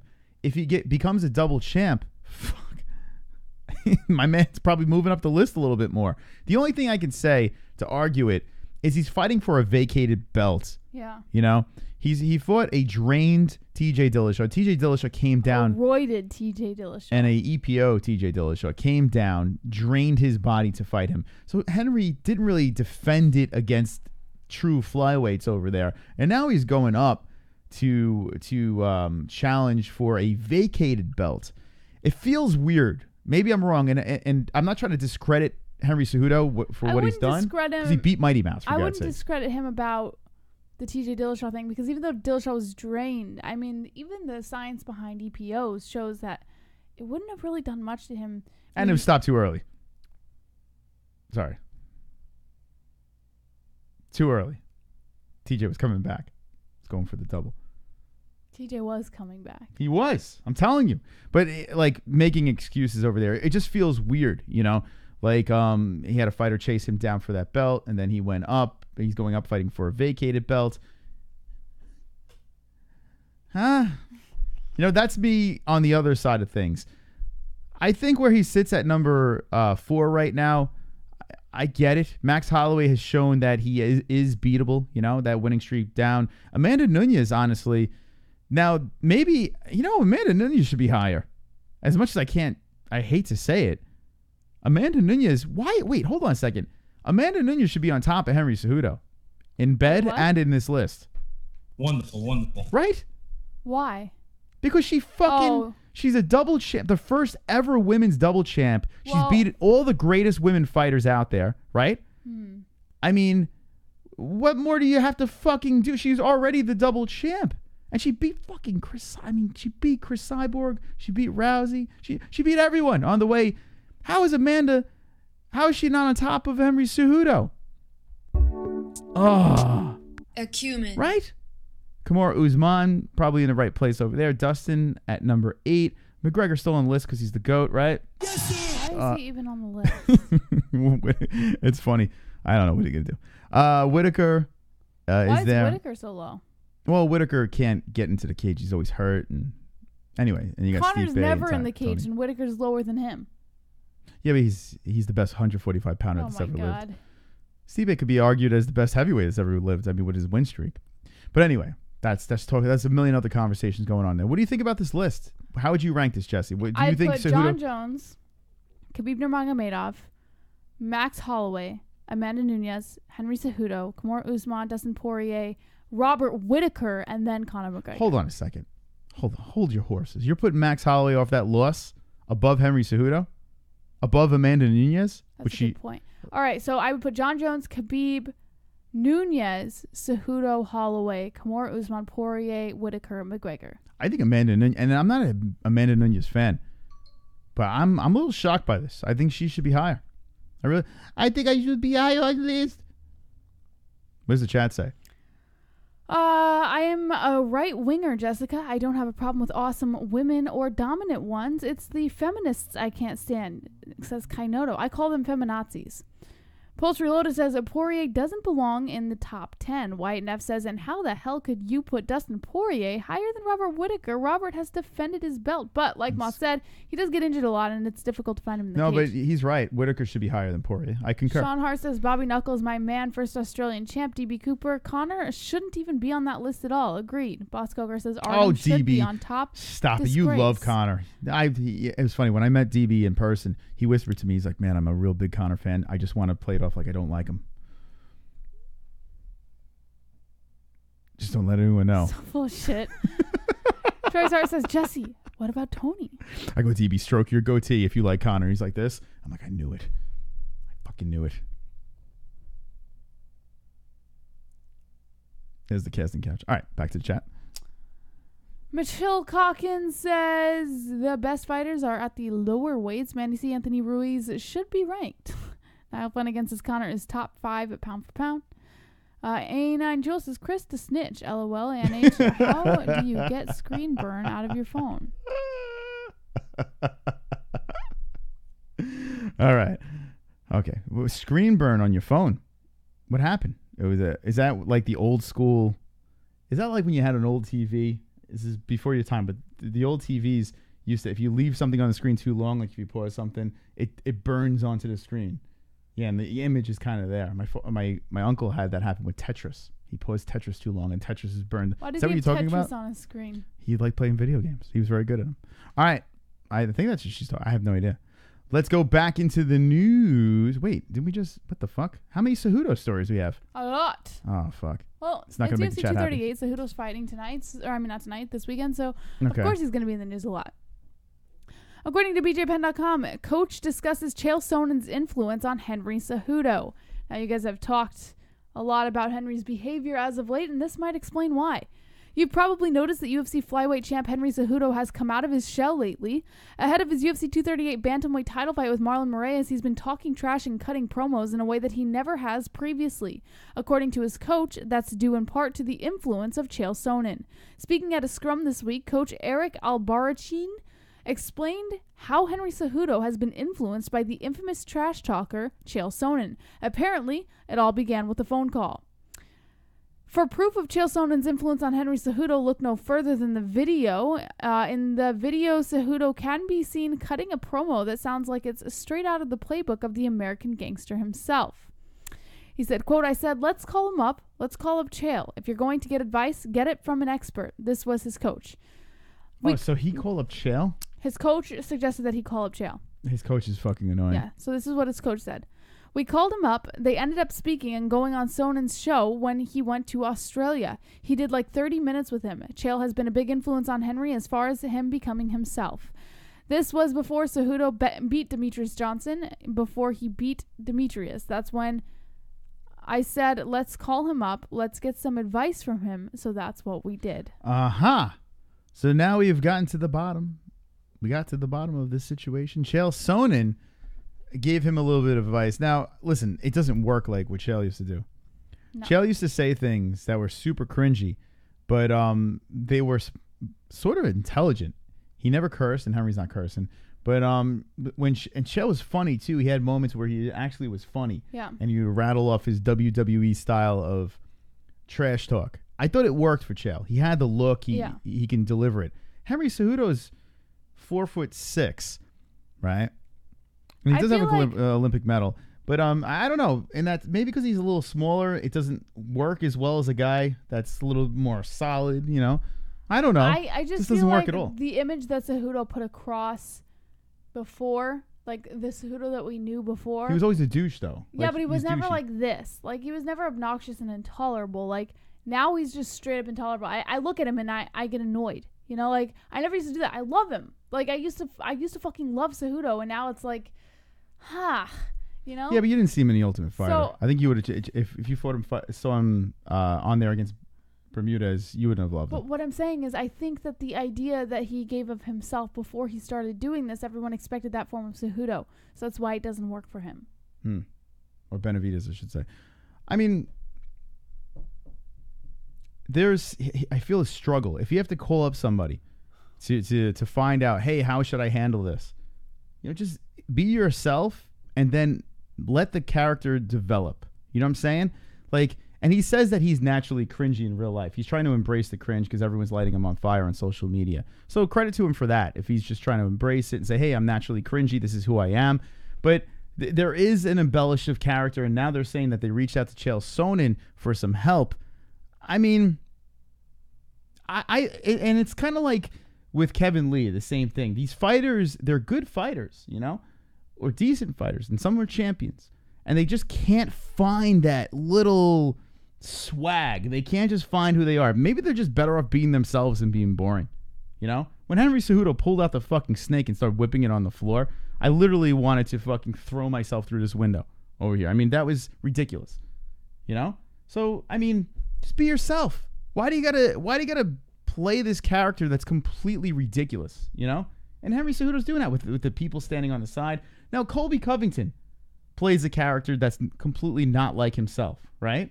But it works in some way. So he found something that he can do, cringy or not, whatever you want to say it is. He found that character and he rolled with it.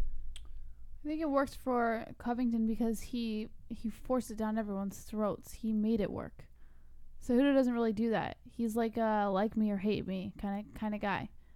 But I think that Covington is like Connor. Like he forced it down your throat. He made you like it. See, I don't find Colby Covington, like, I don't think of it as the Chael Sonnen, the Conor McGregor, like, that intelligent warfare, that attack. Like, it just seems like it's just funny cringy, you know? Like, he's funny. Henry Cejudo is cringy. There's no funny in it, you know? There is just kind of like, he's just being plain cringe. So I don't understand the benefit of it. I don't understand what Henry Cejudo's getting out of this. Like, I mean, we're talking about it, so I guess it's working. Right? But he's just not likable in any way with that character. And like I said, we watched him on Anatomy of a Fighter. I was like, he seems pretty nice in real life. Just be that guy. Look at Dustin Poirier. Yeah. Dustin Poirier doesn't do any shtick. He doesn't do anything. Right? He's just himself. And now he's the interim champion, and he has a chance to be the regular champion. Just be yourself, I guess, right? If your shtick doesn't work, go back to yourself. That's all I'm going to go with. Let's see what the chat says. Drunk Savage says 2 joints, timeless CBD 20% off using promo code MMA-Hole. Anna says Marty is ducking Colby. 2 joints is something to soak all his poison running through my veins. Muay Thai says Cejudo is the kind of guy working in Taco Bell to jizz on people's tacos and watch them eat it. Kainoda says, yeah, you don't want to hope for character development for Khabib. Super chat. Tucker Baker. Colby 9-1, Mike Perry 6-4. Perry is such a bum. Whoa. Throwing shade on Mike Perry over there. Wonderful. Thank you for the donation. Back to the chat. Sean Hart says Bobby Knuckles himself and he is champ. Medgas guy says hello you too. Hope all is well. All's great. Sean Rosa says that's why MMA-Holes Nation is the best nation because everyone tells it like it is. That's right. Jesse? Yes.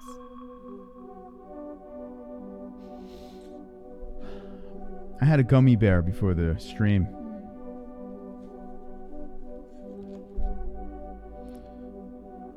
A strawberry flavored gummy bear. That's 250 milligrams of a lovely thing called CBD. I love this product. In every shape, in every form. I consume it up my ass. I put it everywhere. Look at it. It makes Jessie tired. She yawns into the microphone and pretends that you don't see her.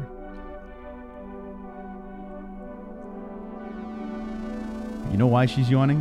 Because she feels good. That's it. Yeah, good.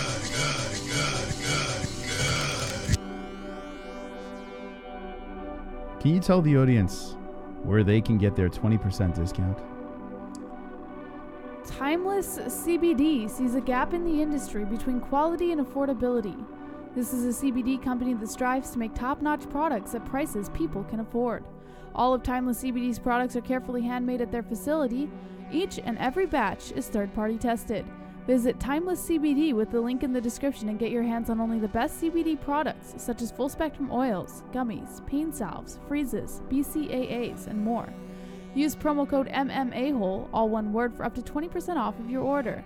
We use Timeless CBD and we haven't felt this good in years. We recommend Timeless CBD to anyone seeking treatment for numerous conditions. Once again, visit Timeless CBD with the link in the description and use promo code MMA-Hole and get up to 20% off of your entire purchase. Yeah. MMA Hole, 20% off. Wonderful. All right, Jesse, what else do we got in the news? According to MMA Fighting, bare knuckle boxing champ Petr Rawlings is headed for Bellator. That's it? No bare knuckle? That's it? She got the belt? She's like, no more? I like the face the way it is? Bare knuckle boxing champion and UFC veteran Petr Rawlings is returning to MMA with Bellator. MMA Fighting confirmed that Rawlings, who's 7-8, has signed with Bellator. The news was first reported by ESPN. Rawlings' manager Brian Butler said, quote, "We are excited to sign Betch to Bellator and happy to see her back in MMA. I think she is going to thrive as a flyweight there." Rawlings has not competed in MMA since UFC 223 on April 7th in 2018, where she lost a unanimous decision. You can't stop the Siberian Express. Yeah, Skeet and I is donating. Real 8 equals greater than tilde. Jessica G #I #come in I #facial #cum shot #I for the win #skeet. So if anyone wants me to translate that, Real said if Jessica I wins, and he put some money on Jessica I as well, link in the description, BetDSI. So myself, JBH, Real are on the I train, and we're looking to make some money with that plus 600. If Real wins, he gets to orgasm in Jessica G's eye. Yeah, that's the deal. Jessica can confirm it in the chat. And if you're a patron, you would know. You know the whole story. But yeah, Skeet and Jessica G's eye. What do you think about this? Will there be... Whatever floats your boats, guys. Hey, listen, I mean, it's a tight community. I mean, I'm just the messenger. Yeah. In 3 appearances for BKFC, Rawlings was unbeaten and she successfully defended her title twice. She most recently fought at BKFC 4 in Cancun, Mexico this past February, defeating Cecilia Flores by unanimous decision. David Feldman said, quote, "Betch was a great addition to BKFC. We wish her the best in competing in MMA again." All right, so what do you think about a Betch or Beck A Betch going to Bellator? So she UFC, Bare Knuckle FC, and now she's at Bellator. She was like the face of Bare Knuckle until Artem went over there and Paulie, and then everyone stopped talking about her, and now she's moving over to Bellator. So, all right, good luck. Hope you have a successful Bellator career. What's the next story? According to MMAnews.com, Jimi Manuwa retires following his KO loss to Alexander Rakic. Are you surprised, Jesse? Absolutely not. No. What's on Especially his after that last KO. Okay. All right, guys. I see something really weird here, and I'm going to show it right now. It just came to my attention. I bet you didn't know this, but Jimi Manuwa is not retiring because he got knocked the fuck out. Do you know why he's retiring, Jesse? Why is he retiring? I'm going to show you right now.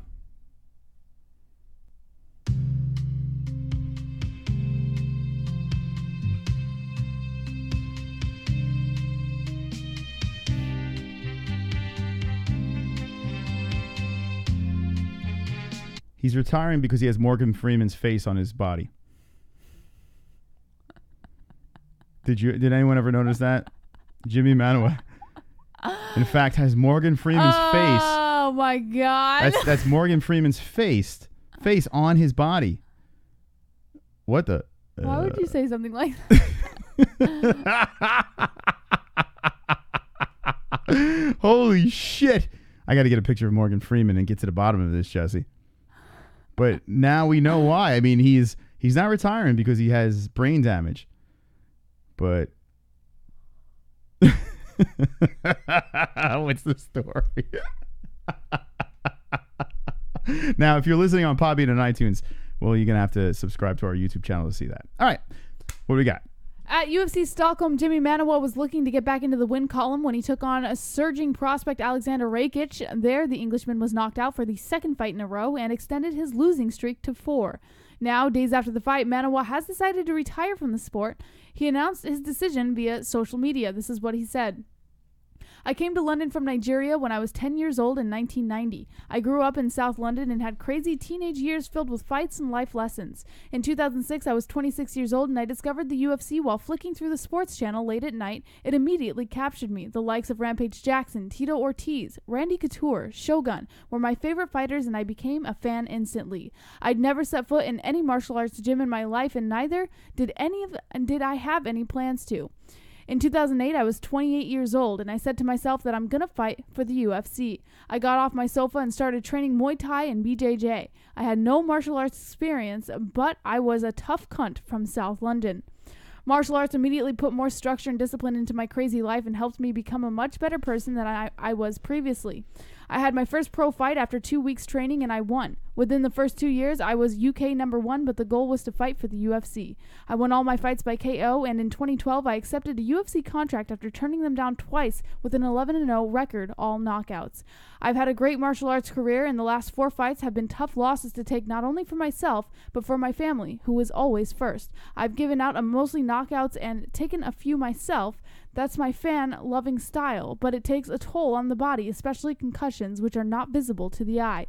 I've met a lot of great people along the way and traveled the world, but it's time to leave this chapter and on to the next one because there's a life after fighting, and I feel it's my obligation to give it more to combat sports, which I love dearly outside of fighting. Thank you, Dana White and the UFC, for letting me showcase my skills, and thank you to all my coaches and training partners who have helped me and taught me along the way. Much love to the fans, and last but not least, much love to my dear family, who together we made this dream a reality. Jimmy Poster Boy Manuwa, PB1. Stay tuned. I'm Morgan Freeman. All right. So Jimi Manuwa retires, and I think that's the right move, right? He's taken some pretty big L's in his last one. Man, that was a hard one to watch. It was amazing. And that's it. It was a good run. Manuwa had some fun fights to watch. Yep, he finishes with a record of 17-6. Not bad. Not too shabby, Jimmy. Let's move back into, we're on a first name basis now. Khabib. All right. According to MMA Fighting, Ali Abdelaziz says Khabib Nurmagomedov is now the highest paid athlete in the UFC after a new deal. UFC lightweight champ Khabib Nurmagomedov has his next fight booked and a lucrative new multi-fight contract to go along with it. On Tuesday, the UFC announced that Nurmagomedov would face interim lightweight champ Dustin Poirier. Super chat. We got Niall Flanagan coming in. I didn't realize that I had unsubscribed to you guys, but then I ran that I was broke and didn't want the reminder that I couldn't give y'all what you deserve. I'm back on track now. What? Keep up the dysfunctionally good work. 20. Yeah! Niall Flanagan dropping the $20. Yes! Acumen. Acumen. Acumen. It's the Acumen alarm. Acumen. Niall Flanagan, Acumen. the creator of Acumen, Acumen. just dropped a 20 spot. Thank you. Acumen. That's wonderful, wonderful. Wonderful, What do wonderful. you think about that? He resubscribed. Yes. Thank you. Thank you. Thank you to all the donations tonight. You're all wonderful, wonderful. Wonderful, wonderful. All right. On Tuesday, the UFC announced that Nurmagomedov would face interim lightweight champ. Ringworm. It's Ringworm. Good to hear from Ringworm. Hi JBH, I am new to the show. Can you give a full psychological breakdown of Mike Perry? Yeah. He currently has a dead bod and married a gold digger. I don't know what to tell you, bro. It's funny, Mike Perry, he doesn't look like he's in as good a shape as he was, but he won his last fight. So what do you think about Mike Perry with a lesser muscular body, right? With a woman who he's broken up with, got back with, broken up, got back with, and then now he married her. don't know if she's a gold digger, but what do you think I about don't that? think she's a gold digger, and I think that he might have a dad bod because he's getting older and he's comfortable. You know, maybe he's comfortable. He's finally happy. He's finally comfortable and ready to settle down or whatever. And he made all his mistakes already, so now it's time to move on and be a mature human being. I don't know. Guys get fat when they're in comfortable relationships. I don't know if he's ever going to be mature, but there is Everybody JBH. matures. Not me. Not this guy over here. Because as long as I'm around, I will always look at Morgan Freeman. Wonderful, wonderful. What does that even mean? It's so funny. He finds himself so funny. Like, you should see the looks on his face when he makes these jokes. I don't know. What does that He's even like mean? This is what he goes I like. wasn't guys. trying to be funny. I was just... It's like, this is me making a joke.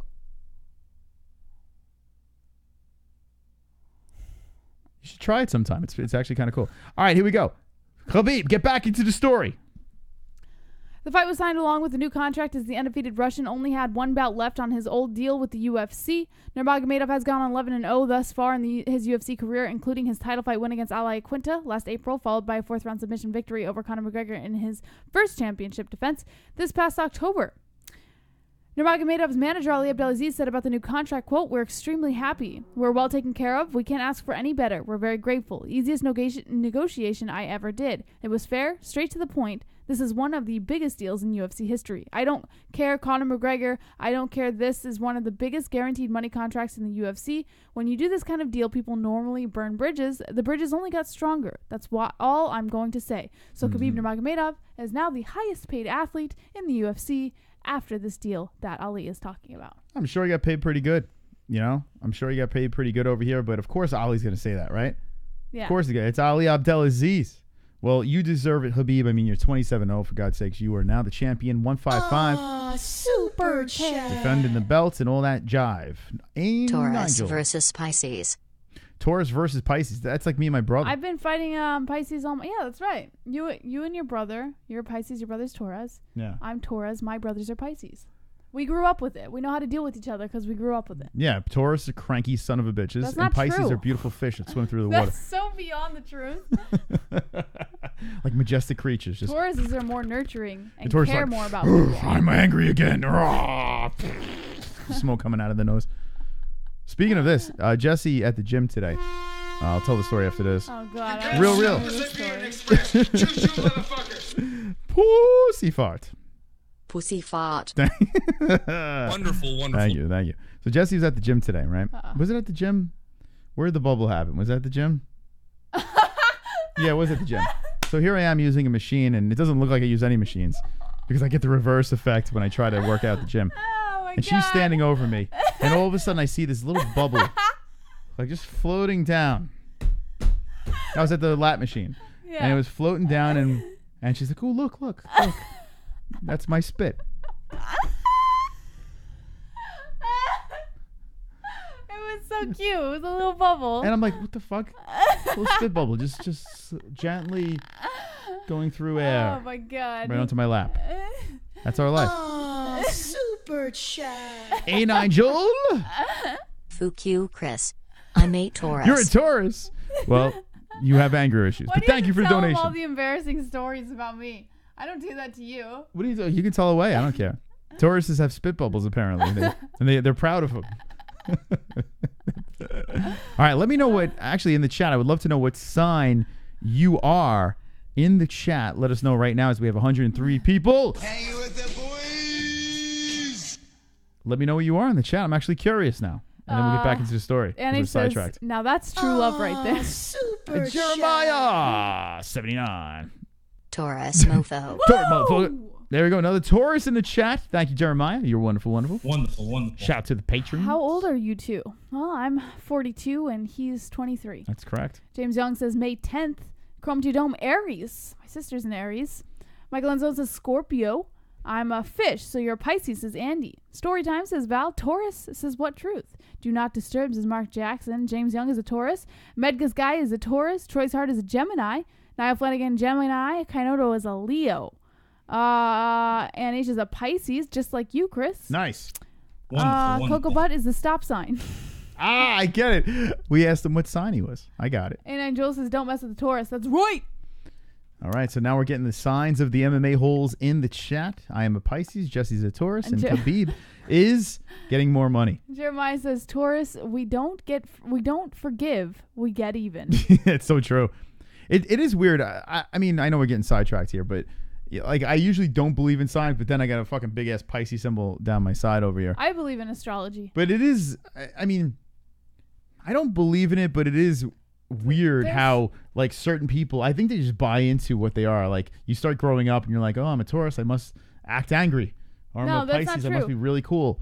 That's not true at all. Oh, what? There's an actual science behind it, and everybody's like, oh, you believe in it or you don't. But if you knew the science behind it, everybody would believe it. But because people are so fucking stupid and they don't want to teach themselves, they think that they have a choice to believe in it or not. There's a sign. All right, we're gonna get into this on Not the MMA-Holes. Link in the description.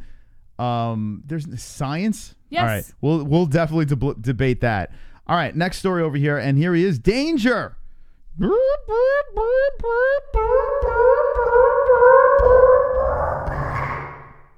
Danger, Cerrone. Well, this isn't about danger. Oh, I see him there with his tard muffs. According to Bleacher Report, Tony Ferguson versus Cowboy Cerrone holds the key to multiple UFC blockbusters.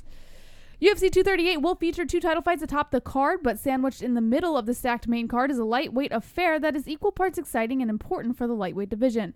Former interim champion and number 2 ranked contender Tony Ferguson takes on number 4 ranked Donald Cerrone. As Khabib Nurmagomedov and Dustin Poirier prepare to unify the belts later this year, the UFC 238 matchup has all the makings of a number 1 contender bout. It could be just that, but that's not the only marquee about that it is at stake on Saturday. It took Cerrone 4 years to earn a title shot, but he came up short against Rafael dos Anjos in 2015. After a 3-year run at welterweight, he returned to lightweight in 2019. Cerrone immediately dispatched Alexander Hernandez and Al Iaquinta to assert himself in the title picture. Ferguson, on the other hand, has already held interim gold and has been linked to Nurmagomedov on numerous occasions. Fate has intervened each time to put the fight on the back burner. The stars are beginning to align once more for another attempt at the potential bout, but Cerrone is Ferguson's biggest obstacle. Nurmagomedov's father has even said that Ferguson is still an option to fight his son at UFC 242 in Abu Dhabi, which now we know is not going to happen. While conventional wisdom would still put Poirier in that slot, which he is now, the potential for change due to contract disputes or injuries is real. A lightweight title tilt, whether sooner or later, would be a fantastic bout that would deliver incredible action to fans, no matter if it is Cerrone or Ferguson, but it's not the only bout that is potentially on the line, nor is it the biggest. Like we said at the beginning of the show, it does open up a lot of doors. And Conor's sitting out waiting. Unfortunately, Gaethje's going to have to sit out and wait what happens here. Both fights, you know. I mean, well, Khabib versus Poirier is UFC 342, right? Is that 342? I think that's the date. Correct, Amundo? Yes. All right. In Abu Dhabi. 242. So, I mean, 242. I'm sorry. We're way ahead. And yeah. So this fight is going to be extremely interesting. Not only the matchup, but what is next for both of these guys. Tony Ferguson was the interim champ, kind of got screwed in that whole situation. He's got a little chip on his shoulder. Cowboy Cerrone, he's got just a great story, the most wins in the UFC. He's now a dad, undefeated as a dad, goes back down to 155 to get what he thought was his until he fell. Now, let's talk about Cowboy, and Kevin from Chicago brought this up, and a lot of people talk about this, how Cowboy Cerrone's always he's fallen at the big dance. And anytime that he was right there, chance for gold or the next level, the pay-per-view guy, he's always kind of taken a step back. And he comes back in the cage off of short notice. It feels like a recipe for disaster. You know, it really does. But Cowboy, you never know. You never know over here. Jesse, what do you think, man? I mean, do you think that Cowboy is in over his head in this fight? Cowboy has never given me a reason to doubt him as of late. I think he's been doing really well. Look what he did with Mike Perry. Look what he did in his last fight with Al Iaquinta. He completely pieced him up when everybody thought Al Iaquinta stood more of a chance. Completely pieced him up. Tony Ferguson has been off for a little while. He's had his own issues. That could in some way impact his ability to fight as well as he normally does. You can't stop Real? Express. Choo-choo, motherfuckers. And he says, what does Real say? One of my favorite cowgirl moments was when he almost broke that white coon Mike Perry's arm and made him tap. JBH, is it considered cheating on your girl if your side chick only jerks you off? Nope. Oh, yes, JBH. What was that? We're breaking up.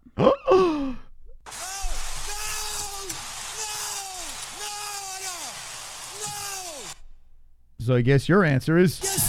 All right, let us know in the chat what you think. No? Andy Sutton says he can't boil water. Vlad says, at Jessica G, 100%. Drunk Savage says, if Cowboy starts hitting those combinations, Tony Ferguson is in trouble. DB Cooper says, please don't talk about religion. Mad Guest Guy says, I was surprised by his poor performance against Darren Till.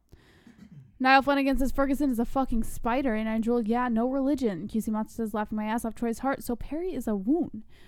Infinite Conscious says, MMA-Holes is a religion. QC Monster says, JBH, come my way, pretty eyes. Jason Melendez says, Tony will win. That's fucking creepy.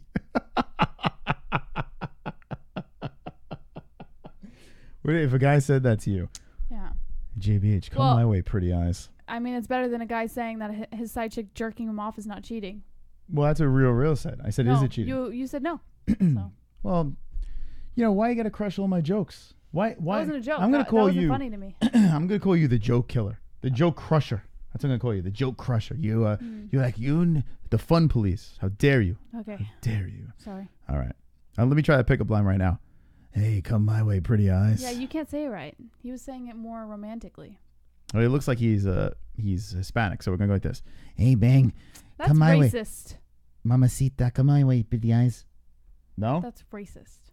No, I'm just trying to make it more realistic. All right. So this fight is this weekend, and speaking of this weekend, we will be reacting to this card. It is complete for ya. Absolute for ya, Jesse, right? Is it for ya? Wonderful, wonderful. It's for ya. All right. Let's get to the next story over here. What else is in the news? Lots of news tonight. PFL tomorrow. Oh, boy. Here we go. Love this guy, right? I like him in the cage, but I think he's completely He's a dope. I think he's on Mars. He's a dope, but I like him. All right. According to BJPen.com, Johnny Walker is targeting his September return following his recent shoulder surgery. One of the UFC light heavyweight division's top prospects, Johnny Walker, is set to return to the octagon this fall. According to ESPN.com's Ariel Helwani, Walker has been medically cleared to begin MMA training following shoulder surgery, and his team wants him to fight again in September. According to his manager, Lucas Lutkis, Johnny Walker is eyeing a top 10 opponent in his return to the cage. Lutkis told Helwani, quote, a top 10 fighter is what we have been talking with the UFC about. Walker is number 10 now with Alexander Gustafsson, and Jimi Manuwa retired, so it is what makes sense. According to Lutkis, Walker has his eyes on anyone in top 10, but the manager... You can't stop the Siberian Express. Choo-choo, motherfuckers. We got Vlad. I agree, Moss. Technically, your actual girl shouldn't know about the side chick. So if she doesn't know about it, then it didn't happen. In other words, you never cheated. Will hold up in any court. It's a good point. He makes a very good point there. Thank you, Vlad, for the donation and the good point. What do you think about that? Fair point. Wonderful. Wonderful.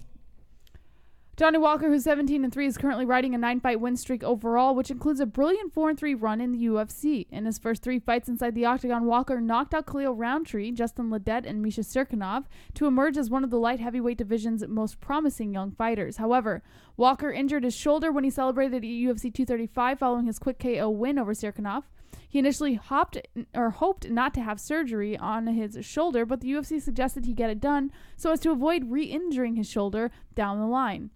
According to the report, Walker rehabbed his injury in Thailand and at the UFC Performance Institute in Las Vegas. It appears everything has gone smoothly, and Walker is now set to the octagon very shortly. Do you think that this is Johnny Walker's ejaculation face? What do you think? Yes. I feel that this is the face he makes. Absolutely. Right before he finishes. Actually, this is the face I make when you crop dust. That's the face I make. When you crop dust. What is crop dust? Oh, when you walk by someone, you just laid the fart down, but you keep it going. I've as never you're walking. farted around you. No, but you ever crop dust? You know, you spread out the fart. Yes. I have done that. And this is the face I make while you're doing that. You're crop dusting. Like, hold my hand. And I look at you, and I know you're crop dusting as we're walking. You're so Just full of shit. you like to hold my hand a lot, so I can stay on the side of you. Because if I was downwind, That's not true. we're learning a lot about JBH tonight. Because you just keep telling them a bunch of stories about me. Well, I learned something tonight. All right, Ponzinibbio in the news. What do we got? And H just said crop dust into a fan is the best. Oh, and knows all the tricks. Oh my god. All right, according to MMA Junkie, Santiago Ponzinibbio is recovering after emergency surgery for a bacterial infection.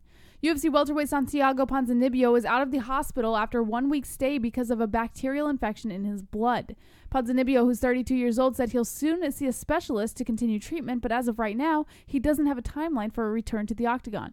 He told MMA Junkie after posting a video of his groggy wake-up from emergency surgery, quote, "I'm in the process of recovery." Wait, hold on. This is the post. All right. Amor, ¿cómo te sientes?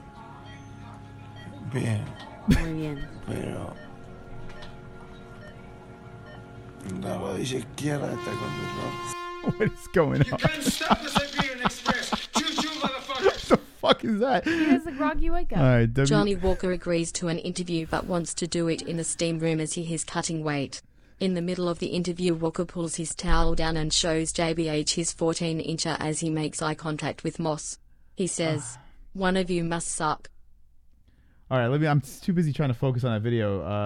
Johnny Walker agrees to an interview but wants to do it in the steam room as he is cutting weight. In the middle of the interview, Walker pulls his towel down and shows JBH's 14-incher as he makes eye contact with Moss. He says, "One of you must suck." All right, that's a what would Moss do, but I don't think I'd do anything there. I think I'd leave. I don't think I'd have to do anything. So you'd leave me in there with him? No, we would just walk out of the steam. Why do we have to do anything? It kind of makes no sense. Right? Like, what's the consequence if we just get up and leave? I don't know. There's no consequence. So, yes, I would leave the room. Right? I mean... Sí, porque te hicieron una operación, amor. Te sacaron mucho líquido, baby.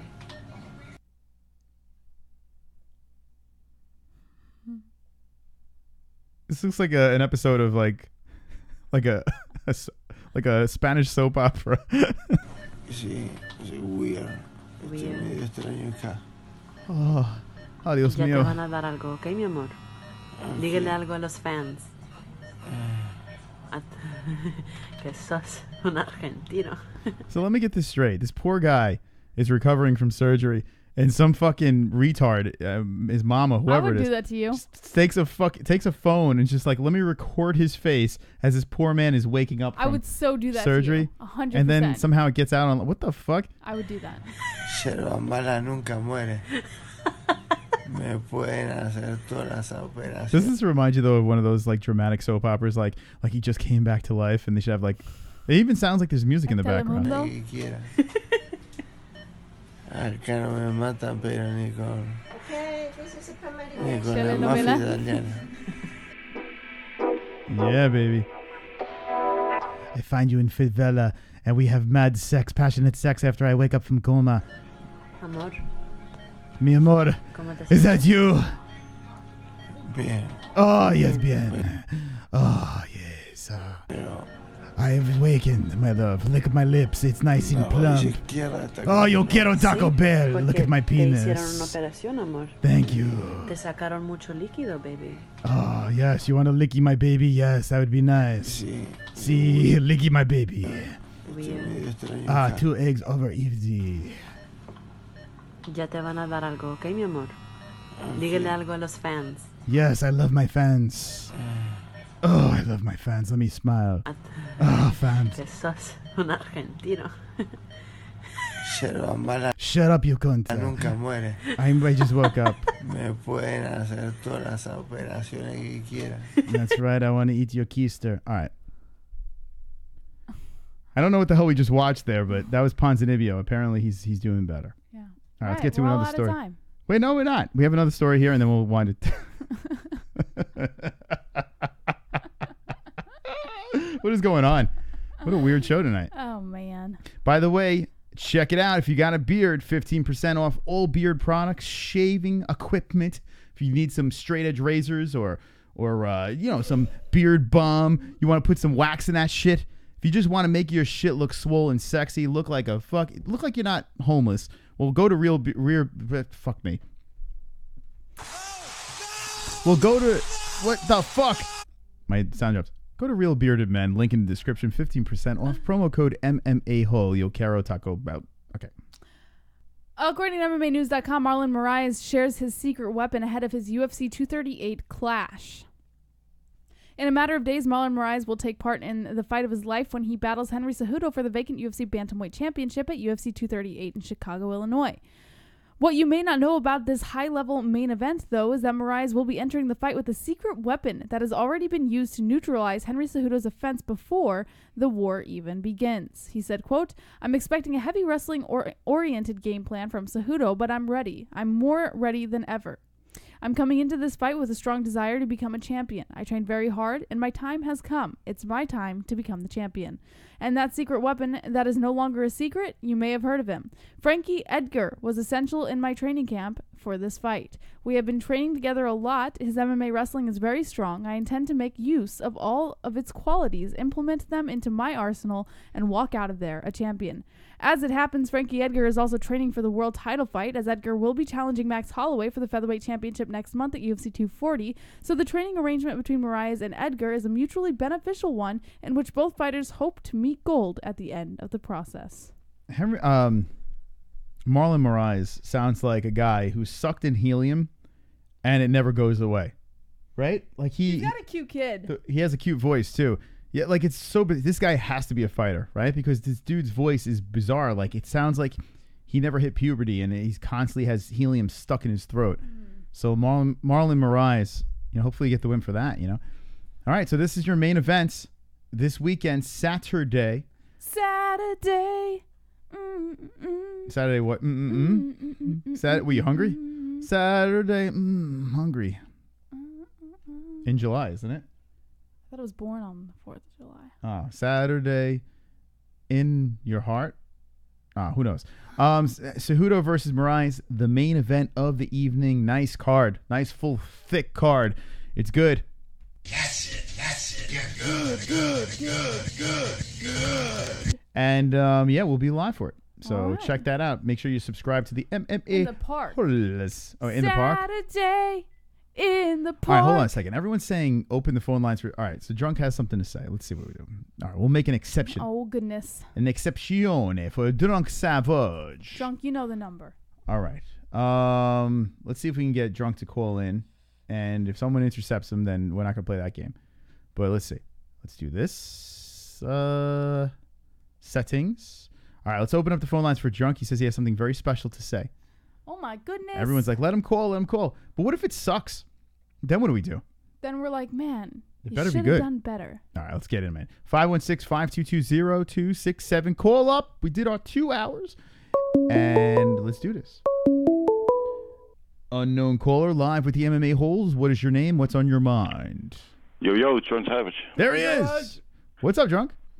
Not much. What's going on? No, we're wonderful. Wonderful. So I have this idea, and I know there's a lot of what ifs that need to happen, but okay, the fucking Cowboy Ferguson fight's going to be good. Everybody always wants it to be a 5-rounder. So just rebook the rematch right after, make it a 5-rounder, but make it for the 165 title. And then, sorry, what was I saying? Because Khabib's, if he beats Dustin, he wants to fight GSP. So the lightweight title is not going to be up for grabs for a while. So then GSP is going to fucking beat Khabib. Then you have GSP go over to fight the winner for the 165 title, and then fucking the winner of that fights Conor McGregor. But what if GSP doesn't come back? He's coming back. But what if he doesn't? The fucking money. All right. So thank you, Drunk Savage. Very interesting. Another thing, Dana wants the reason he doesn't want 165 because it's going to screw up the divisions. So just don't have a 165 division. Just keep that belt for like super fights between lightweight and welterweight. Make 165 for as a super fight weight class. You saying? Yeah, just at the bridge between the two divisions. Mm-hmm. Drunk Savage, what kind of drugs are you on tonight? I need to know right now. Good ones. All right. Thanks for the call, man. There he is. All right, thanks. The Savage calling in. All right, I kind of got some of it, but so he wants a rematch. If GSP doesn't come back, then that whole idea is squashed. Then what happens, you know? And then I like the idea of the 165 as a super fight, but here's what you also have to remember is if they do that, if they had the 165 division and they simply restrict it to super fights, then you know that other fighters are going to start petitioning and jumping on social media who are not going to be in a super fight, who are going to say, put me in the 165 division. And eventually that division is going to turn into a whole other division of itself, not a super fight division. All right, so this is what I need to happen. We're going to shut this thing down. In the comment section down below, let's have Drunk Savage explain it in words, because it's late in the show. Maybe I'm stupid, but I didn't understand what he was saying about like the rematch thing. You're a little slow. Right over the head. It ran right into my Mystic Moss jersey, but I did understand the 165 thing. Write it down in the comment section down below or on the MMA-Holes.com, and I'll pin it at the top of the comments, and then we'll have the people talk. See what you guys think. We'll discuss that after the show. Thank you very much to everyone. Thank you, Drunk, for calling in. Thank you to the donations.